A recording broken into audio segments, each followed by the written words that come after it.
ವಿಬುಧಾಸುರ ಸೌಖ್ಯ ದುಃಖ ಸತ್ಕಾರಣಾಯ ವಿತತಾಯ ನಮೋ ನಮಸ್ತೆ.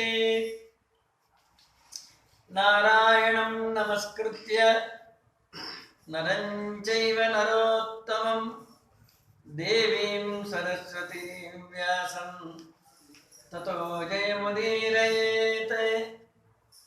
ಲಸತು ಶ್ರೀಮದಾನಂದ ತೀರ್ಥೇಂದುರ್ನೋ ಹೃದಂಬರೆ ಯದ್ವಚಶ್ಚಂದ್ರಿಕಾ ಸ್ವಾಂತ ಸಂತಾಪಂ ವಿನಿಕೃಂತತಿ. ವಾಣಿತೆ ಕರವಾಣ್ಯಂಬ ಚರಣೋ ಹೃದಯ ಸರ್ವದಾ ಮದ್ವಾಕ್ಯ ಸರಣಿರ್ಭೂಯಾತ್.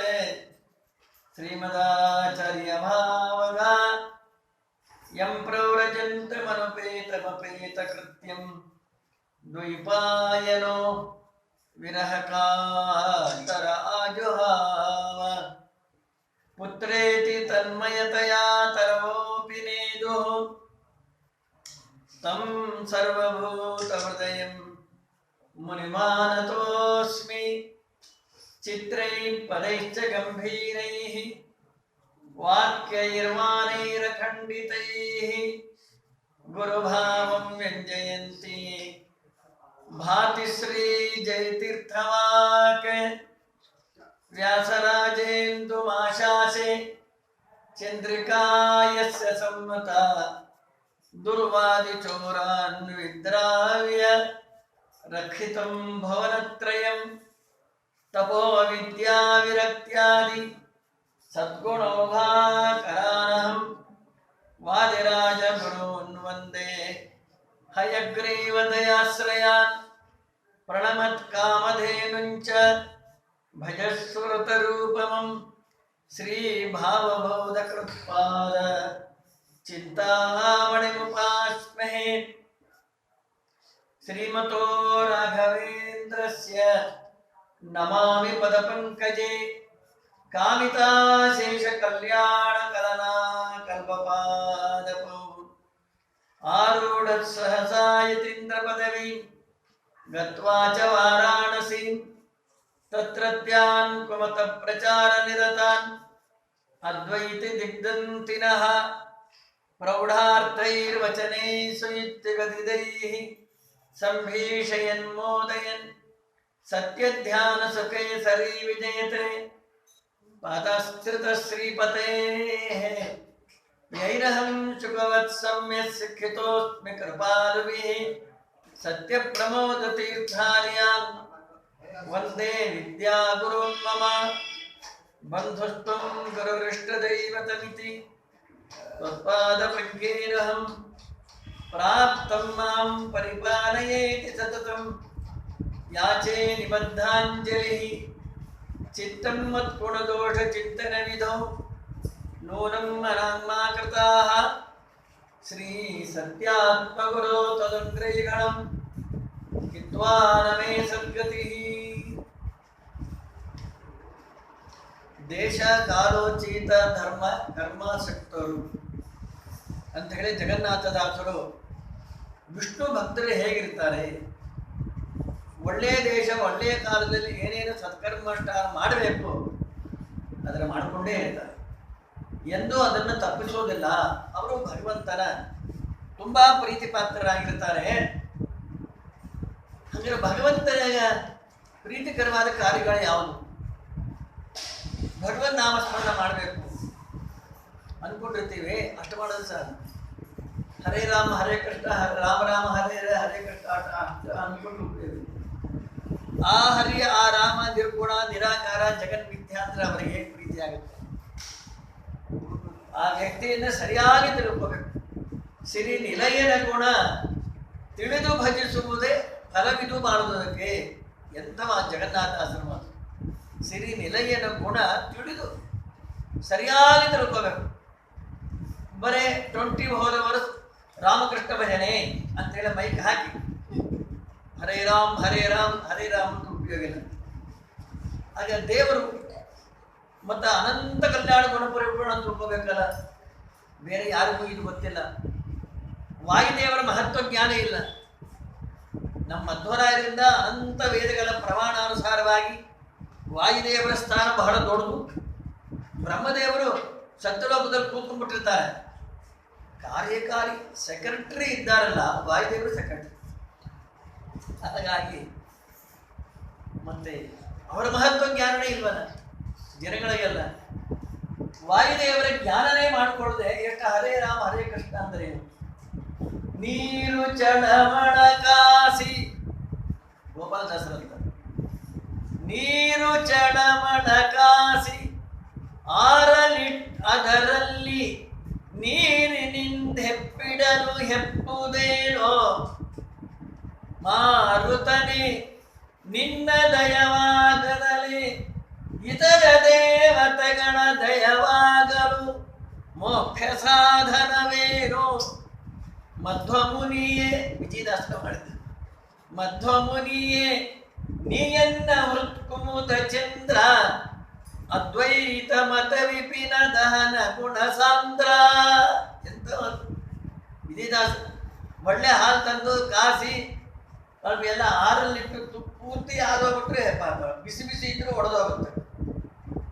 ಎಷ್ಟು ಬೇಕೋ ಅಷ್ಟು ಬಿಸಿಯಲ್ಲಿ ಮೊಸರು ತಂದು ಹಾಕಿದರೆ ಹೆಪ್ಪಾಗ್ತವೆ.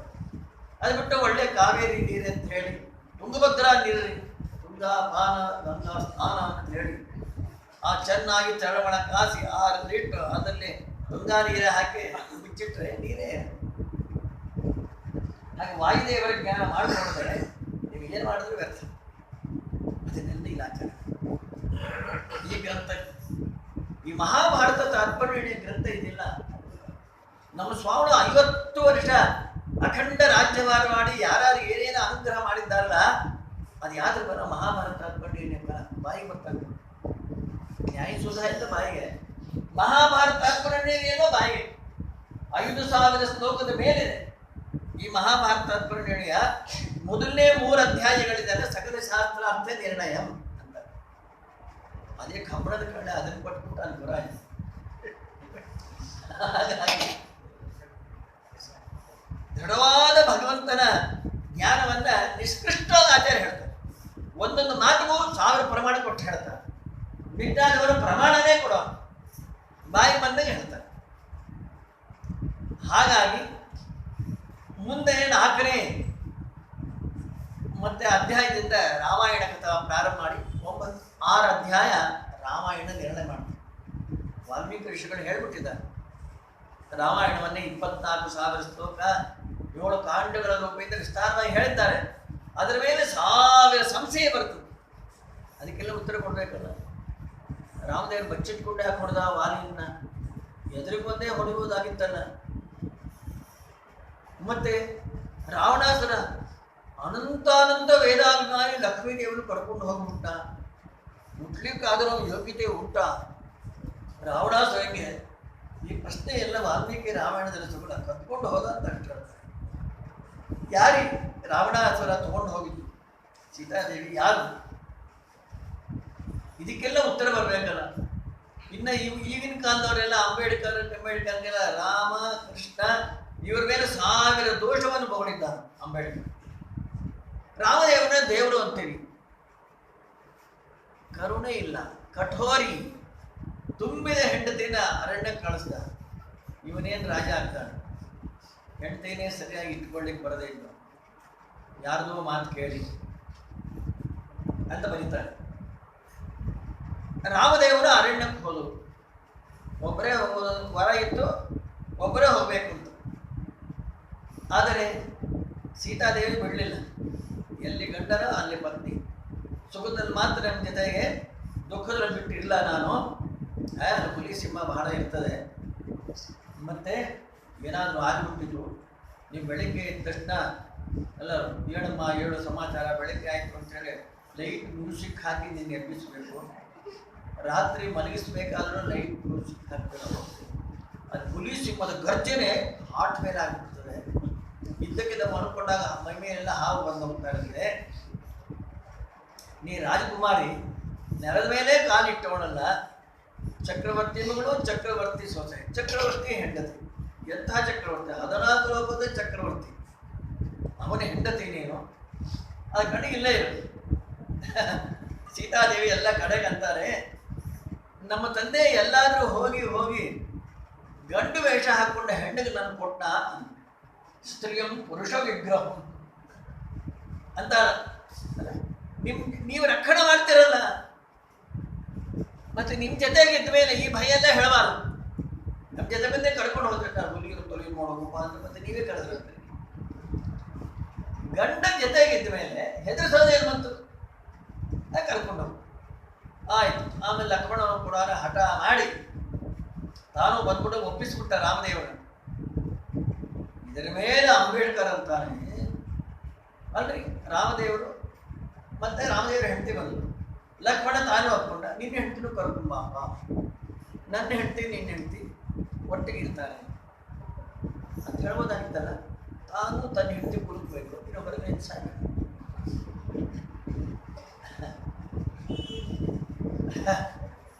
ಮೊದಲು ಚಿತ್ರಕೂಟ ಪರ್ವತಕ್ಕೆ ಹೋದರು ರಾಮದೇವರು.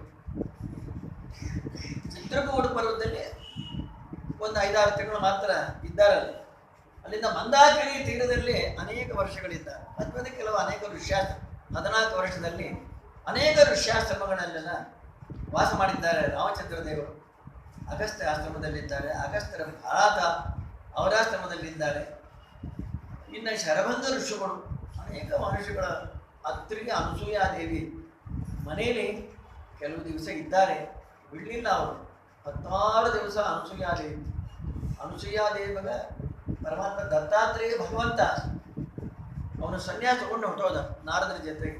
ನಾನು ನಿನಗೆ ಮದುವೆ ಮಾಡಿ ನಿನಗೆ ಸೊಸೆಗೆ ಉರುಟಾಣಿ ಮಾಡಿ ಆರತಿ ಮಾಡಬೇಕು ಅಂತ ಎಷ್ಟು ಆಸೆ ಇತ್ತು, ನೀನು ಸನ್ಯಾಸ ತಗೊಂಡು ಹುಟ್ಟಿಲ್ಲ ಅಂತ ಹೇಳಿ ಅರ್ಥ ಆಗ್ತದೆ. ಮದುವೆ ಮಾಡಿಕೊಂಡೇ ಬರ್ತೀನಿ, ಆವಾಗೆಲ್ಲ ತೀರಿಸ್ಕೊ, ಈ ರೂಪದಲ್ಲಿ ಬೇಡ ಅಂತ ಹೇಳಿ ಸೀತಾರಾಮರು ಬಂದಾಗ ಸೀತಾದೇವಿಗೆ ಎರೆದು ಅಲಂಕಾರ ಮಾಡಿ ಏನೇನೋ ವಿಚಾರವನ್ನು ಮಾಡಿ ಮತ್ತೆ ಅದ್ಭುತ ಅಲಂಕಾರ. ಆಗ ಅನಸೂಯಾದೇವಿಯ ಮನೆಯಲ್ಲಿ ಕೆಲವು ದಿನ ಅತ್ತರಿಸಿಗಳ ಮನೆ ರಾಮದೇವರಿದ್ದಾರೆ. ಈ ರಾವಣಾಸುರ ಕಡೆ 1 ವರ್ಷದಲ್ಲಿ ಅಷ್ಟೇ ಈಗ ಕಥೆ. ರಾವಣಾಸುರೊಂದು ಅಪಾರ ಮಾಡ್ಕೊಂಡು ಹೋಗಿದ್ದು ಅದು ಇದೆಲ್ಲ ಕಡೇ 1 ವರ್ಷದಲ್ಲಿ ಮಾತ್ರ ನಡೆದಿದ್ದಷ್ಟ. 13 ವರ್ಷ ಹಾಯಂತನೇ ಇದ್ದ. ಸೀತಾ ಸಮೇತರಾಗಿ ರಾಮಚಂದ್ರ ದೇವರು ಅಂದಮೇಲೆ ಪ್ರತಿಯೊಂದು ಕಡೆ ರಾಮದೇವರು ಬಹಳ ದಿವಸ ಇರೋ ಕಡೆಯಲ್ಲಿ ಲಕ್ಷ್ಮಣ ನಿಮಿಷ ಮಾತ್ರದಲ್ಲಿ ಪರ್ಣಶಾಲ ಎಲೆಗಳು ತಂದು ಒಂದು ಬಿದಿರು ತಂದು ಅದೆಲ್ಲ ಕತ್ತರಿಸಿ ಅದೆಲ್ಲ ಪರ್ಣಶಾಲ ಆಗುವ ಕಟ್ಟಿ ಮೇಲೆ ಎಲೆ ಹಾಕಿ ಎಷ್ಟು ಮಳೆ ಬಂದರೂ ಒಳಗೆ ಸುರಿಬಾರ್ದು ಹಾಗೆ ಮಾಡಿ ಸೀತಾರಾಮನ ಒಳಗೆ ಮಾಡ್ಕೊಂಡಾಗ ಲಕ್ಷ್ಮಣ ಧನುಷ್ ಹಿಡ್ಕೊಂಡು ಹೊರಗಡೆ ನಿಂತಿರ್ತಾ ಇದ್ದಾರೆ. ರಾತ್ರಿ ಎಲ್ಲ ಪೊಲೀಸ್ ಸ್ಟೇಷನ್ ಮುಂದೆ ಸೆಂಟ್ರಿಗೆ ನಿಂತಿರ್ತಾನೆ. ಆಗ ಲಕ್ಷ್ಮಣ ನಿಂತಿರ್ತಾ ಇದ್ದ, ನಿದ್ದೆ ಮಾಡ್ತಾ ಇರಲಿಲ್ಲ. ಇವಾಗ ಸೆಂಟ್ರಿಗಳಿದ್ದಾರಲ್ಲ, ನಿಂತ್ಕೊಂಡೇ ನಿದ್ದೆ ಮಾಡೋದು ಕಲ್ತ್ಕೊಂಡ್ಬರ್ತಾರೆ. ನಿಂತ್ಕೊಂಡೇ ನಿದ್ದೆ ಹೊಡಿತಾ ಇರ್ತಾರೆ, ನಡೀತಾನೆ ನಿದ್ದೆ ಹೊಡಿತಾ ಇರ್ತಾರೆ. ಲಕ್ಷ್ಮಣ 14 ವರ್ಷ ನಿದ್ರೆ ಮಾಡಿದ್ರು. ಹೆಂಡತಿ ಅಯೋಧ್ಯ, ಇಲ್ಲಿ ಅವರಿಬ್ಬರು ಒಳಗೆ ಸುಖ, ಇವನೇ ಲಕ್ಷ್ಮಣ ಹೊರಗೆ ಸಾಯ್ತಾರೆ. ಇದೇನ್ರಿ ಅಣ್ಣ ಮಾಡೋದು, ಇದು ಅಣ್ಣಂಗೆ ಇದೆಲ್ಲ ಬಡದಾಡ್ರಿ ಅವ್ರ ಮುಂದೆಗಟ್ಟ ಅಂಬೇಡ್ಕರ್ ನಿಜ ತೋರುತ್ತೆ. ಇದೆಲ್ಲ ರಾಮಾಯಣ ಸರಿಯಾಗಿ ನೋಡಿದವ್ರಿಗೆ, ಆಚಾರ್ಯರ ಗ್ರಂಥ ನೋಡಿದವ್ರಿಗೆ ಇದೆಲ್ಲ ಪ್ರಶ್ನೆನೇ ಇಲ್ಲ. ಮುಚ್ಚಿಕೊಂಡೆ ಗಂಡ ಅಂತ ಅರ್ಥ ಆಗ. ಈ ಪ್ರಶ್ನೆ ಮಾಡಿದವರು ಮದ್ದು ಗುಡ್ಡೆ ಅಂತ ಅರ್ಥ ಆಗ. ಹೀಗೆ ಭಗವಾನ್ ಅಂತ ಹೊಸದಾಗಿ ಇನ್ನೊಬ್ಬರು ಅಂಬೇಡ್ಕರ್ ಅವತಾರ ಮಾಡಿದ್ದಾರೆ ಮೈಸೂರಲ್ಲಿ. ರಾಮದೇವರು ಜಲಸಾ ಹೊಡಿತಾ ಇದ್ರು, ಏನೇನು ಹುಟ್ಟಿದ್ರು, ಇಷ್ಟೆಲ್ಲ ಬರೀತಾರೆ. ಜ್ಞಾನನ ಕರವಣ ನಾಗೇಂದ್ರ ಅಂತ ಹೇಳಿ ಚೆನ್ನಾಗಿ ಉತ್ತರ ಕೊಟ್ಟು ಮದ್ದು ಗುಂಡೆ ಇದೆ ಅಂತ ಎದುರಿಗೆ ಬೈದ್ಬಿಡ್ತಾನೆ. ಹಾಗಾಗಿ ಹಂಗಾರೆ ಲಕ್ಷ್ಮಣನ ಹೆಂಡತಿ ಕರ್ಕುಮ ಅಂತ ಅನ್ಬೋದಾಗಿತ್ತಲ್ಲ. ಪ್ರಶ್ನೆ ಉತ್ತರಾಖಂಡ ನೋಡಿದ್ರೆ ಅರ್ಥ ಆಗುತ್ತೆ. ರಾಮದೇವರ ಪಟ್ಟಾಭಿಷೇಕ ಆಯಿತು, ಎಲ್ಲರೂ ಆನಂದ ಪಟ್ಟರು. ಅನೇಕ ಮಹರ್ಷಿಗಳು ರಾಮದೇವರ ದರ್ಶನಕ್ಕೆ ಬಂದರು. ರಾವಣಾಸುರ ಸಂಹಾರ ಮಾಡಿದ್ದಂತೂ ನಾವು ನಿಶ್ಚಿಂತ ತಪಸ್ಸು ಮಾಡ್ತೀವಪ್ಪ. ಇಷ್ಟು ದಿನ ಭಯ ನಮಗೆ, ಯಾವಾಗ ಬರ್ತಾನೋ ರಾವಣಾಸುರ, ಯಾವಾಗ ನಮ್ಮ ಮಕ್ಕಳನ್ನ ನಮ್ಮ ಹೆಂಡತಿನ ಬಾಯಲ್ಲಿ ಹಾಕೊಂಡು ಹೋಗ್ಬಿಡ್ತಾರೆ. ಭಯಪಟ್ಟು ಭಯಪಟ್ಟು ಮನಸ್ಸಿನ ಏಕಾಗ್ರತೆ ಇರ್ತಾ ಇರಲಿಲ್ಲ. ನೀನು ಹೆಚ್ಚಿನ ತಪಸ್ಸು ಮಾಡಿದೆ, ಅದರಲ್ಲೂ ಇಂದ್ರಜಿತ್ತಿನ ಸಂಹಾರವನ್ನು ಮಾಡದೆ. ಅದರಿಂದ ನಾವು ಪರಮಾನಂದ. ರಾವಣಾಸುರನಕ್ಕಿಂತ ಇಂದ್ರಜಿತ್ತಿನ ಮಹಿಮೆ ಹೈಲೈಟ್ ಮಾಡಕ್ಕೆ ಮಹರ್ಷಿಗಳೆಲ್ಲ ಬಹಳ ರಾವಣಾಸುರನ ಅಷ್ಟು ಮಹತ್ವ ಹೇಳಿಲ್ಲ, ಇಂದ್ರಜಿತ್ತಿನ ಮಹತ್ವ ಹೇಳ್ಬಿಟ್ಟು. ರಾಮದೇವರಂದ್ರೆ ಏನು ಇಂದ್ರಜಿತ್ತನ ಅಷ್ಟೆಲ್ಲ ಹೊಗಳ್ತಾ ಇದ್ದೀವಿ, ಗೊತ್ತಿಲ್ಲ ಸ್ವಾಮಿ. ಯಾರ್ಯಾರು ವರ ಕೊಡ್ತಾರೆ ಎಲ್ಲರಿಂದ ವರ ತಗೊಂಡ್ಬಿಟ್ಟಿದ್ದ ಅವನು ಯಾರು ಏನು ಮಾಡಲಿಕ್ಕೆ ಬರೋದಿಲ್ಲ. ನಿಕುಂಭಿಳ ಅಂತ ಹೇಳಿ ಅದ್ಭುತವಾದ ಯಜ್ಞ ಅವನು ಕಲ್ತ್ಕೊಂಡಿದ್ದ, ಬೇರೆ ಯಾರಿಗೂ ಮಾಡ್ತಾ ಇರಲಿಲ್ಲ ರಾವಣಾಸುರ. ಬ್ರಹ್ಮದೇವನ ಒಂದು ಸಾರತೆ ಅಲ್ಲ, 2 ಸಾರತೆ ಇಲ್ಲ, ಅನೇಕ ಸಾರಿ ತಪಸ್ ಮಾಡಿ ವಶೀಕರಣ ಮಾಡಿಕೊಂಡು ನಾ ಸಾಯಬಾರದು ಅಂದಾಗ ಅದು ಬಿಟ್ಟುಬಿಡು, ನಾನೇ ಸತ್ತ ಹೋಗ್ತೀನಿ. ಬ್ರಹ್ಮದೇವರು ನೇನೇ ಚಚ್ಚಿಕೋತ ಅಂದ್ರ ಈಗ ಆ ವರನ್ನೆಲ್ಲ ಇವಾಗ ಆ ವರ ಕೊಡ್ಲಿಕ್ಕೆ ಬರೋದಿಲ್ಲ. ನೀನೇ ನಿನ್ನ ಮರಣಕ್ಕೆ ಒಂದು ಅವಧಿಯನ್ನು ಮಾಡ್ಕೊ, ನಾವು ಒಪ್ಕೊಳ್ತೀವಿ. ಹಾಗಾದ್ರೆ ನನ್ನ ಕೊಲ್ಲೋ ವ್ಯಕ್ತಿ ಹೇಗಿರ್ಬೇಕು ಅಂದ್ರೆ 14 ವರ್ಷ ನಿದ್ರೆ ಬಿಟ್ಟಿರ್ಬೇಕು, ಮದುವೆ ಆಗಿದ್ರು 14 ವರ್ಷ ಅಖಂಡ ಬ್ರಹ್ಮಚರ್ಯವನ್ನು ಪರಿಪಾಲನೆ ಮಾಡಿರ್ಬೇಕು ಅಂತ ನಾವು ಅನ್ಕೊಳ್ಬೇಕು. ಅದಕ್ಕೆ ಲಕ್ಷ್ಮಣನಿಗೆ ರಾಮದೇವರ ಹೆಂಡತಿನ ಕರ್ಕೊಂಬ ಅಂದ್ರೆ ಅವನು ಕೊಲಿಸೋದಕ್ಕೋಸ್ಕರ ಈ ಮಧ್ಯಮಂಡಲಕ್ಕೆ ಏನೋ ಸಂವಿಧಾನ ಕರ್ತ ಅಂತ ಹೇಳ. ನಿಮ್ಗೆ ಗೊತ್ತಿಲ್ಲ, ಸಂವಿಧಾನಕರ್ತ ಅವನಲ್ಲ, ರಾಜಾಜಿ. ತಮಿಳ್ನಾಡು ನಮ್ಮ ರಾಜ್ಯ ಸ್ವಾತಂತ್ರ್ಯ ಬಂದ ಮೇಲೆ ಮೊದಲು ಇದಾಗಿದ್ದು ರಾಜಾಜಿನೇ. ಆದ್ಮೇಲೆ ನಮ್ಮ ಶ್ರೀಮಂತ ಪ್ರೆಸಿಡೆಂಟು ಅದೆಲ್ಲ ಮಾಡಿದರು. ಗವರ್ನರ್ ಜನರಲ್ ಅಂತೇಳಿ ವೈಸ್ರಾಯ್ ರಾಜಾಜಿ ಆಗಿದ್ದರು ಕೆಲವು ದಿವಸ.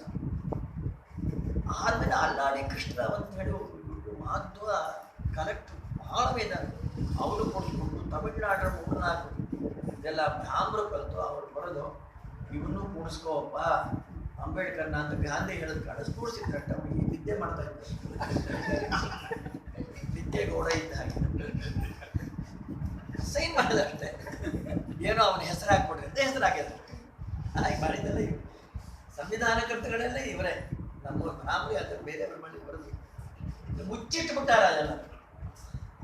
ಹಾಗಾಗಿ ಮತ್ತೆ ಸಾಕ್ಷಾತ್ ರಾಮಚಂದ್ರ ದೇವರು ತಮ್ಮನ್ನ ಹೆಂಡತಿ ಕರ್ಕೊಂಬ ಬೇಡ ಅಂತಾನ, ಅದ ಏನು ಭಾರನ ಆಮೇಲೆ ಸಂಹಾರ ಮಾಡ್ಬೇಕಾಯ್ತು. ಇಂದ್ರಜಿತ್ತರು ಕೊಲ್ಲಬೇಕು ಅಂತ ಇದಾಗ್ಲಿಕ್ಕೆ.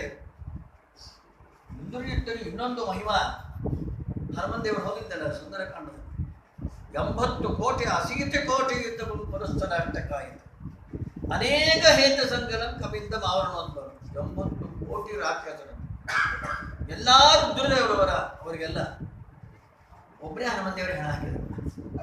ತಲಪ್ರಹಾರ ಚೂರ್ಣಿತ ಅಂದ್ರೆ ಅಂಗೈಯಿಂದ ಒತ್ತು ಹೊರದಿಟ್ಟುಬಿಟ್ರೆ ಅವರೇ ಪರ್ವತಾಕಾರ ಮಹರ್ತ ಸಪ್ತ ಪರ್ವತ ಪ್ರಭಾನ್ ವರಾಭಿರಕ್ಷಿತ.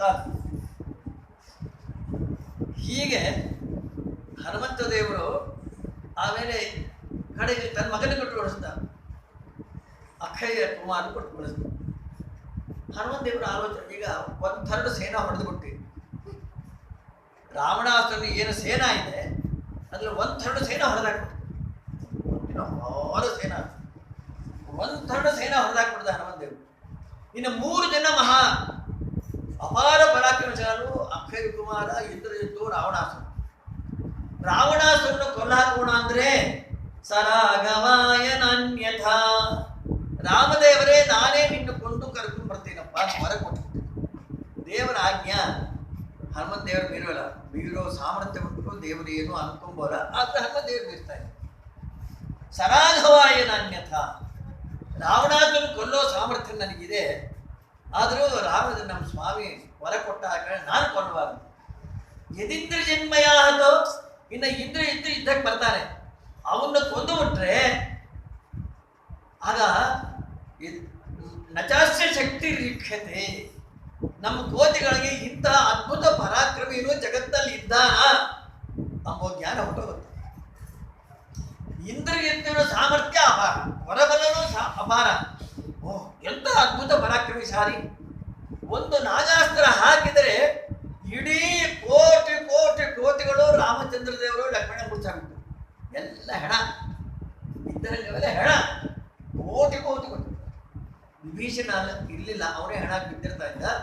ಲಂಕಾಪಟ್ಟಣದಲ್ಲಿ ಹೋಗಿದ್ದ. ಹೋಗಿ ಏನು ಮುಂದಿನ ಕಾರ್ಯಕ್ರಮ ಏನು ಮಾಡ್ಕೊಂತಾರ ಅವರೆಲ್ಲ ಅಂತ ಹೇಳಿ ಹೋಗಿದ್ದ. ಬಂದು ನೋಡ್ತಾನೆ ಎಲ್ಲಾರು ಹೆಣ ಬಿದ್ದು ಹೋಗಿದ್ದು. ಇಂಥ ಸಾಮರ್ಥ್ಯ ಇಂದ್ರಜಿತ್ತು. ಅವನ ಸಾಮರ್ಥ್ಯ ನಮ್ಮ ಕೋತಿಗಳು ನೋಡಿ ಕಲ್ತ್ಕೋಬೇಕು. ಆದ ಕಾರಣ ಅವನು ನಾನು ಕೊಲ್ಲೋಲ್ಲ, ಆ ಕೈ ಕುಮಾರಿ ಕೊಂಡಾಗ್ತೇನೆ ಅಂತ ಹೇಳಿ ಅಲ್ಲೂ ಕೂಡ ಆಚಾರ್ಯ ಇಂದ್ರಜನ್ಮಯ ಅಥವಾ ನಚಾಚ್ಯ ಶಕ್ತಿ ಲಿಖ್ಯತೆ. ಇಂದ್ರಜಿತ್ತಿಗೆ ನಿಜವಾದ ಹೆಸರೇನು ಗೊತ್ತಾ? ತೊಟ್ಲಲ್ಲಿ ಎಷ್ಟು ಗೊತ್ತಿಲ್ಲ, ಮೇಘನಾಥ ಉಪಯೋಗ. ಮೇಘನಾಥ ಅಂತ ಅವನ ಹೆಸರು. ಇಂದ್ರಜಿತ್ತಿನ ಹೆಸರು ಮೇಘನಾಥ. ಅಂದ್ರೆ ಮಗು ಹುಟ್ಟಿದ ಕಿಯಾಕಿ ಅಂತ ಅಳ್ತಾರಲ್ಲ, ಹಾಗ ಹತ್ತಿಲ್ಲ. ಖಟ್ ಹೊಡಲ್ ಅಂತ ಹೇಳಿ ಹೊಸದಾಗಿ ಮಳೆ ಬರ್ಬೇಕಾದ್ರೆ ಕಿವಿ ಕಿತ್ತು ಹೋಗಿ ಗರ್ಜನೆ ಮಾಡ್ತಾರ, ಹಾಗೆ ಗರ್ಜನೆ ಮಾಡಿ ಮಂಡೋದರಿ ಬಾಣಂತಿ ಮುಚ್ಚೆ ಬಿದ್ದೋಗಿ ಆ ಮಗು ಹತ್ತಿದ್ದಿ. ರಾವಣಾಸುರನ ಏನು ಸುಡುಗ ಗಂಡು ಅಂತ ಹೇಳಿ ಮೇಘನಾದ ಅಂತ ಹೆಸರಿಟ್ಟಿದ್ದು. ಇಂದ್ರದೇವರನ್ನ ಯುದ್ಧ ಮಾಡಿ ಗೆದ್ದಿ ಕೈಕಾಲು ಕಟ್ಟಿ 15 ದಿನ ಜೈಲಲ್ಲಿ ಹಾಕಿಬಿಟ್ಟಿದ್ದ. ಆದ ಕಾರಣ ಟೈಟಲ್ಲು ಇಂದ್ರಜಿತ್ತು ಅಂತ.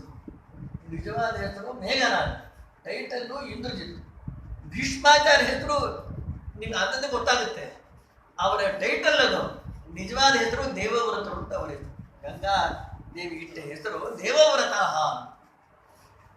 ಅವರು ತಂದೆಗೋಸ್ಕರ ಭಯಂಕರ ಪ್ರತಿಜ್ಞೆ ಮಾಡಿದ ಕಾರಣ ಭೀಮವ್ರತತ್ವಾದ್ದಿ ಬಭೂವ ಭೀಷ್ಮ ಅಂತಾರೆ ಆಚಾರ್ಯ. ಅದಕ್ಕೆ ಟೈಟಲ್ ಹಾಗೆ ಪ್ರಸಿದ್ಧ ಆಗಿಬಿಡ್ತಾರೆ. ಇದೆಲ್ಲ ಇರೋ ಕಾಲಕ್ಕೆ ಮತ್ತೆ ಹೆಂಡತಿನ ಕರ್ಕೊಂಡ್ಬಂದು ಹೆಂಗಾಗುತ್ತೆ? ಇಂದ್ರೆ ಇತ್ತು ಸಾಯ್ಬೇಕಲ್ಲ, ಅವರ ಸತ್ತಿಲ್ಲ ಅಂದ್ರೆ ಗತಿ ಏನು? ಮತ್ತೆ ಅವರಿಬ್ಬರಿಗೂ ದುಃಖ ಆಗುತ್ತಲ್ಲ. ಹೆಂಡತಿ ಒಂದ್ ಕಡೆ, ಗಂಡ ಒಂದ್ ಕಡೆ, ಪಾಪ ಅವ್ರು ಅಳ್ತಾರಲ್ಲ ಅಂತ ಕೇಳಿದ್ರೆ ಏನು ಅಡಕು? ಜಗತ್ ಕಲ್ಯಾಣ ಆಗ್ಬೇಕಾದ್ರೆ ಮೋದಿ ಹೇಳ್ದೆ ಕೆಲವು ದಿನ ಕಷ್ಟಪಡ್ರಪ್ಪ. ಒಂದು 50 ದಿನ ಕಷ್ಟಪಡ್ತಾರೆ. ಅವರೆಲ್ಲ 50 ವರ್ಷ ಕಾಂಗ್ರೆಸ್ ಹಾಳು ಮಾಡಿದ್ದೆನ್ನೆಲ್ಲ ರಿಪೇರಿ ಮಾಡ್ಬೇಕು. ರಿಪೇರಿ ಮಾಡ್ಬೇಕು ಕಷ್ಟಪಟ್ರಿ ಏನ್ ಮಾಡೋಣ? ಇವಾಗ ಏನು ಸತ್ತೋಗಿಲ್ಲ, ಬಟ್ಟೆಗೆ ಇಲ್ಲದೆ ಇಂದ್ರಜಿತ್ತು. ಲಕ್ಷ್ಮಣಂತೆ ಊರು ಬೇಡ ಕಷ್ಟ ಅಂತ ಏನು ರಾಮದೇವರ ಕಷ್ಟಪಟ್ಟಿದ್ದ ಅಂದೇ ಇಲ್ಲ. ಲಕ್ಷ್ಮಣ ಹೋಗ್ಬೇಕಾದ್ರೆ ನಿದ್ದೆ ಬಂದೋಗಿದ್ದವನು. ಅವಳು ಯಾವಾಗ ಎದ್ದಿತ್ತು, ಲಕ್ಷ್ಮಣ ಬಂದು ಎಬ್ಬಿಸ್ತ. 14 ವರ್ಷದ ಮೇಲೆ ಏಳೆ ಗೊತ್ತಾಯ್ತು, ಏಳೆ ಏನು ಇಷ್ಟು ಬೇಗ ಎಬ್ಬಿಸ್ತೀನಿ? ನಿನ್ನೆ ಹೇಳ 14 ವರ್ಷ ಆಗುತ್ತೆ ಹೇಳು. ಗಂಡನ್ ನಿದ್ದೆ, ತನ್ನಿದ್ದೆ, ಅಕ್ಕಪಕ್ಕದವ್ರ ನಿದ್ದೆ ಎಲ್ಲ ಹೊಡೆದ್ಬಿಟ್ಟೆ. ಗಾಢ ನಿದ್ರೆ ಅಂದ್ರೆ ಬ್ರಹ್ಮಾನಂದ ತಿಳ್ಕೊಂಡು ದೇವರ ಆಲಿಂಗನವಾಗಿರುತ್ತೆ. ಪ್ರಾಜ್ಞ ಭಗವಂತಂದು ಆನಂದವಾಗಿರ್ತಾರೆ ಅಂತ. ಅವಳಿಗಂತೂ ಯಾವ ಗಲಾಟೆ ಇಲ್ವಾ? ಲಕ್ಷ್ಮಣ ರಾಮದೇವರ ಜೊತೆಗೆ ಇದ್ದ, ದುಃಖ ಇಲ್ಲಿಂದ ಬಿಡ್ತೀವಿ. ಬದರಿಕಾಶ್ರಮಕ್ಕೆ ನಮ್ಮ ಸತ್ಯಾತ್ಮ ಜೊತೆಗೆ ಹೋದವರು ಒಬ್ಬರಾದ ಕಷ್ಟಪಟ್ಟರೆ ಕೇಳ್ರಿ, ಆನಂದವಾಗಿ ಶ್ರಮ ಸಾಧ್ಯನೇ ಅಲ್ಲೆಲ್ಲ ಹೋಗೋದು. ಆದ್ಮೇಲೆ ಆದರೂ ಕೂಡ ಆನಂದವಾಗಿ ಬಂದಾರೆಲ್ಲ. ಹರಿದ್ವಾರದಲ್ಲಿ ಏರು ಮೃಷ್ಟಾನ್ನ, ಬದರಿಕಾಶ್ರಮದಲ್ಲಿ ಆ 25 ದಿವಸ, 20ನೇ ತಾರೀಕು 5,000 ಜನ ಕೂತಾರೆ. ನೀವು ಒಬ್ಬರ ಅನ್ನ ಮಾಡ್ಕೊಂಡ್ರೆ ಗೊತ್ತಾಗುತ್ತೆ. ಅನ್ನೋದು ಅನ್ನನೇ ಬೇಯಿಸ್ಲಿಕ್ಕಾಗಿಲ್ಲ. ಏರು ಎಲ್ಲರಿಗೂ ಬಿಸಿನೀರು, ಯಾರು ಕೇಳ್ತಾರೆ ಬಿಸಿನೀರು, ಎಲ್ಲ ಕಷ್ಟಪಟ್ಟು 700 ರೂಮು ತಗೊಂಡ್ಬಿಟ್ಟಿದ್ದಾರೆ. ಅಲ್ಲಿ ಇದ್ದಿದ್ದೆಲ್ಲ ಮಡದಿಂದ ಅದೊಂದು 11 ಲಕ್ಷ ವ್ಯರ್ಥ ಆಯಿತು. ಶ್ರಾವಣ ಅಂದ್ರಂತೆ ಏನು ಪರವಾಗಿಲ್ಲ, ನಾವು ಜನಗಳ ಮತ್ತು ಅನುಕೂಲಕ್ಕೋಸ್ಕರ ಮಾಡಿದ್ದಕ್ಕೆ ನಾವು ಆಗುತ್ತೆ. ಅಷ್ಟು ದಿನ ಬರಲಿಲ್ಲ. ಆ ಊರಲ್ಲಿ ಇದ್ದಿದ್ದು ಎಲ್ಲ ಲಾಡ್ಜು, ಎಲ್ಲ ಇದು, ಎಲ್ಲ ರೂಮ್ಗಳು, ಅಯ್ಯೋ ಯಾರು ಬಂದಿಲ್ಲೇ ಅವರೆಲ್ಲ ಪಾಪ ನಿಮ್ದು ದುಡ್ಡು ತಗೋಬೇಕಲ್ಲ, ಖಾಲಿಯಾಗಿತ್ತು ಏನೋ ಅಂತ ಹೇಳಿ 750 ಜನ ಶ್ರಾದ್ದ ಕೂತ್ಕೊಂಡ್ರೆ, ಫೋಟೋ ತೆಗೆದಾಗ ವಾಟ್ಸಪ್ನಲ್ಲಿ ನೋಡಿರ್ಬೋದು. ಆ ಪಂಡಾಗಳಿದ್ದಾರಲ್ಲ ಅವ್ರಿಗೆಲ್ಲ ಅವ್ರ ಮಾತ್ರ ನಮ್ಗೆ ಉಪಯೋಗ ಬರೋಲ್ಲ. ಅವ್ರಿಗೇನು ಕೊಡೋದು ಕೊಟ್ಟರೆ ಬಾಯಿ ಮುಚ್ಕೊಂಡು ಬಿದ್ದಿರ್ತಾರೆ. ನಿಮ್ಗೆ ಏನು 500 ಅಲ್ಲ, ಒಬ್ಬರು ತೊಗೊಂಡ್ಬಿಡ್ತು 400 ಲಕ್ಷ ಅಂತ ಅವರಿಗೆಲ್ಲ. ಅಮ್ಮೋ ಜನ್ಮದಲ್ಲಿ ದೊಡ್ಡ ನೋಡಿಲ್ಲ ಅಂತ ಪಂಡಾಗಳೆಲ್ಲ. ನಮ್ಮ ಪುರೋಹಿತರೆ ಎಲ್ಲ ಮಾಡಿಸೋದು ತಿಳ್ಕೊಂಡು ಇಷ್ಟು ಶ್ರಾದ್ದ ಮಾಡಿದ ಜಗತ್ತು ನಾವು ಜನ್ಮದಲ್ಲಿ ನೋಡಿಲ್ಲ ಅಂತ ಹೇಳಿ ಆ ಪೂಜಾರಂತೂ ನಮ್ಮ ಸತ್ಯಾತ್ಮನ ಕೈಯಲ್ಲಿ ಪೂಜೆ ಮಾಡಿಸ್ಬಿಟ್ರು. ಬೆಳಿಗ್ಗೆ ಸಾಯಂಕಾಲ ನಗನಗ್ತಾ ಇದ್ದಾಳೆ. ಪುಣ್ಯಾತ್ಮರು 2 ದಿನ ಅವ್ರ ಜೊತೆಗೆ ಇದ್ರೆ ನಿಮ್ಗೆ ಗೊತ್ತಾಗುತ್ತೆ. ಬ್ರಹ್ಮಾನಂದ ಸತ್ಯಾತ್ಮರ ಜೊತೆಗೆ ಇದ್ರಿಷ್ಟು ಆನಂದ ಆಗಿರುತ್ತೆ. ಅವರಿಂದ ಪೂಜೆಗೊಳ್ಳುವ ರಾಮದೇವರ ಜೊತೆಗೆ ಇದ್ರಿಷ್ಟು ಆನಂದ ಆಗುತ್ತೆ. ಲಕ್ಷ್ಮಣನಿಗೆ ಏನು ದುಃಖ ಆನಂದ. ಅವನ ಹೆಂಡತು ನಿದ್ದೆ ಬಿಡೋದು. ಎಲ್ಲರೂ ಸುಖವಾಗಿದ್ದರು. ಈ ಮುಂಡೆ ಗಂಟೆ ಅಂತ ಆಗ್ಬೇಕು.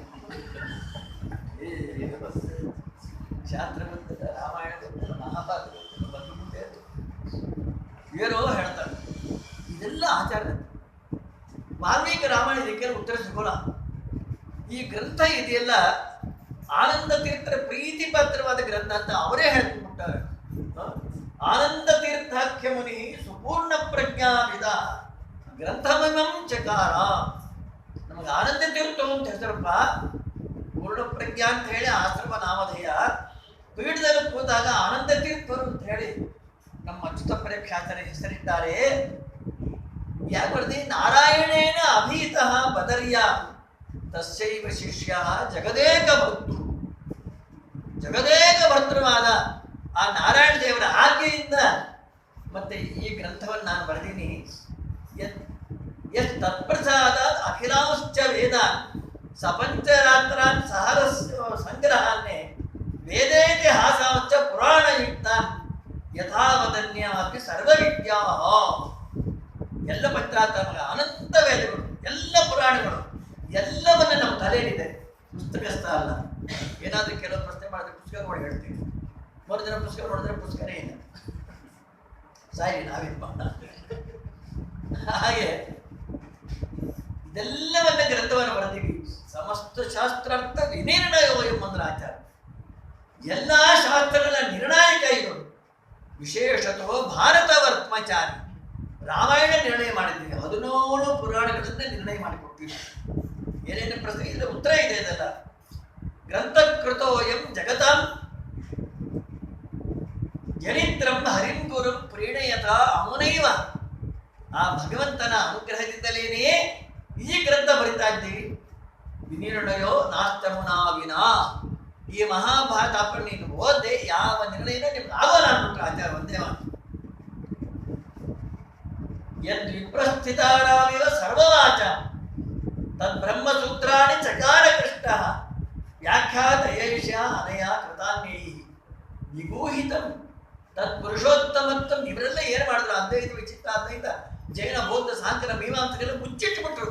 ತತ್ವವನ್ನ, ಪರಮ ತತ್ವವನ್ನ ಮುಚ್ಚಿಟ್ಟುಬಿಟ್ರು. ವಿಗೂಹಿತಂ ಯತ್ ಪುರುಷೋತ್ತಮತ್ವಂ ಸೂತ್ರೋತ್ತಮಪಿ ಹತ್ರ ಮಹಾಸುರೇಂದ್ರೈ. ಏನು ಹೇಳ್ತಾರೆ? ಜೀವೈ ಪ್ರವದದ್ಭಿಹಿ ಉಗ್ರೈಹಿ. ಅವರೇ ಉಗ್ರವಾದಿಗಳು. ಈ ಉಗ್ರವಾದಿಗಳಲ್ಲ. ಯಾಕಂದ್ರೆ ಈ ಉಗ್ರವಾದಿಗಳು ಸ್ವಲ್ಪ ಗೊತ್ತಾಗ್ಬಿಟ್ರೆ ಮತ್ತೆ ಮನುಷ್ಯನನ್ನು ಮತ್ತೆ ಇರು. ಈ ವಿಜ್ಞಾನ ಪರವಾದಿಗಳೆಂಬ ಉಗ್ರವಾದಿಗಳು ದೇವರ ಮಹಿಮೆ ಏನೇ ಹೇಳ್ತಾರೆ ಅದರಂತೆ ಉಪಾಸನೆ ಮಾಡಿದ್ರೆ ನಿತ್ಯ ನರಕದಲ್ಲಿ ಬಿಟ್ಟು ಹೋಗ್ತೀವಿ, ಹೊರಗೆ ಬಂದಿಲ್ಲ. ಈ ಟೆರರಿಸ್ಟ್ ಹೊಡೆದ್ರೆ ಅರ್ಧಂಬರ್ಧ ಏನ್ ಮಾಡೋದು? ಈಗ ಆಸ್ಪತ್ರೆಯಲ್ಲಿ ತೇಲ್ಕೋಬಹುದು, ಬದುಕುಬಿಡ್ಬೋದು, ಅಥವಾ ಸತ್ತು ಹೋದ್ರು ಮುಂದೆ ಮನುಷ್ಯರನ್ನು ಬರ್ಬೋದು. ಆದರೆ ಈ ಒಂದು ಟೆರರಿಸ್ಟ್ ಇದ್ದಾರಲ್ಲ, ಅದ್ವೈತ ವಿಶಿಷ್ಟ ಅದ್ವೈತ ಜೈನ ಬೌದ್ಧ ಸಾಂಖ್ಯ ಮೀಮಾಂಸಕ ಟೆರರಿಸ್ಟ್ ಮಾಡಿದ್ದಾರೆ. ಭಗವಂತನ ಸರ್ವೋತ್ತಮತ್ವವನ್ನು ಮುಚ್ಚಾಗಿ ಜಗತ್ತಲ್ಲಿ ಮಿಥ್ಯಾ ಅಂತ ಹೇಳಿ ಈಗ ಅನರ್ಥವಾಗಿ ನಮಗೆಲ್ಲ ಉಪದೇಶವನ್ನು ಮಾಡಿ ನಿತ್ಯ ನರಕ ಕಳಿಸ್ಬಿಡ್ತಾರೆ. ವಾಪಸ್ಸೇ ಬರೋಂಗಿಲ್ಲ. ವ್ಯಾಸಾಜ್ಞೆಯ ಭಾಷ್ಯವಲಂ ವಿಧಾಯ ಪೃಥಕ್ ಪೃಥಕ್ ಉಪನಿಷತ್ಸು ಭಾಷ್ಯಂ ಕೃತ್ವ ಅಖಿಲಾನ್ಯಂ ಪುರುಷೋತ್ತಮಂಚ ಹರಿಂ ವದಂತಿ ಸಮರ್ಥಯಿತ್ವ. ನೀವ್ಯಾರ್ರಿ? ನಿಮಗೇನು ಅಷ್ಟು ಸಾಮರ್ಥ್ಯ? ತನುಸ್ತೃತೀಯ ಪವನಸ್ಯ ಸೇಯಂ. ನಾನು ಯಾರು ಗೊತ್ತಾ? ವಾಯುದೇವರ 3ನೇ ಅವತಾರನೇ ಸದ್ಭಾರತಾರ್ಥ ಪ್ರತಿಪಾದನಾಯ ಗ್ರಂಥಂ ಚಕಾರಿ ಇಮಂ ಉದೀರ್ಣ ವಿದ್ಯಾ ಯಸ್ಮಿನ್ ರಮಂತೆ ಹರಿಭಕ್ತ ಹರಿಪಾದ ಭಕ್ತಾಹ. ತೃತೀಯಮಸ್ಯ ವೃಷಭಸ್ಯ ತಕ್ಕಂಡಲ್ಲ ವೇದವಾಕ್ಯ. ತೃತೀಯಮಸ್ಯ ವೃಷಭಸ್ಯ ದೋಹಸೆ ದಶ ಪ್ರಮತಿಂ ಜನಯಂತಯೋಷಾಣಃ ನಿರ್ಯದೀಂ ಬುದ್ಧಾನ್ ಮಹಿಷಸ್ಯ ವರ್ಪಸ. ಬಳಿತಾ ಸೂಕ್ತವನ್ನು ನಾನು ಮಧ್ವಾಚಾರ್ಯರು ವಾಯುದೇವರ 3ನೇ ಅವತಾರ ಎಂಬುದಕ್ಕೆ ವೇದವಾಕ್ಯ ಇದೆ, ನೋಡ್ಕೊಡ್ರಿ. ಮಧ್ವೋ ಎತ್ತು ತೃತೀಯ ವೇದದವನ ಗ್ರಂಥಕೃತ ಕೇಶವೇ. ಅದಕ್ಕೆ ತಸ್ಮಾದಯ ಗ್ರಂಥವರಹ ಅಂದ್ರೆ ಆಚಾರ, ಬರೀ ಗ್ರಂಥ ಅಲ್ಲ, ಇದು ಗ್ರಂಥವರಹ ಅಖಿಲಾದ ಧರ್ಮಾದಿ ಮೋಕ್ಷ ಅಂತ ಪುಮರ್ಥ ಹೇತು. ಇಹಲೋಕದಲ್ಲೂ ಸುಖ ಆಗಿರ್ತೀವಿ, ಎಲ್ಲ ಪ್ರಾಣಗಳು ಸಮಾನ.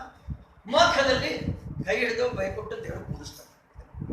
ಅದಕ್ಕೆ ಈ ಗ್ರಂಥ ಹರೇ ರಾಮ ಹರೇ ಕೃಷ್ಣ ಮಾಡಬೇಕು ಅಂತ ಹೇಳಿ ಈ ಗ್ರಂಥದ ಮಹಿಮೆಯನ್ನು ಆಚಾರ್ಯರು ಕಡೆಗೆ ಬಹಳ ಅದ್ಭುತವಾಗಿ ನಿರೂಪಣೆ ಮಾಡಿಕೊಟ್ಬಿಟ್ಟಾರೆ. ಆ ಗ್ರಂಥ ನಿಜವಾಗಲೂ ಅದನ್ನು ಓದಿದಾಗ ಮನಸ್ಸಿಗೆ ಯಾರೇನು ಪ್ರಶ್ನೆ ಮಾಡಲಿ ಅದಕ್ಕೆ ಉತ್ತರ ಇರುತ್ತೆ. ಅದು ಆಚಾರ್ಯ ಮಾಡಿದ ಮಹೋಪಕಾರ. ಇನ್ನು ಸತ್ಯ ಪ್ರಮೋದ ಅವನ್ನ ಮಾಡ್ಬೇಕು, ನಿಮಗೇನು ಸಂಬಂಧ?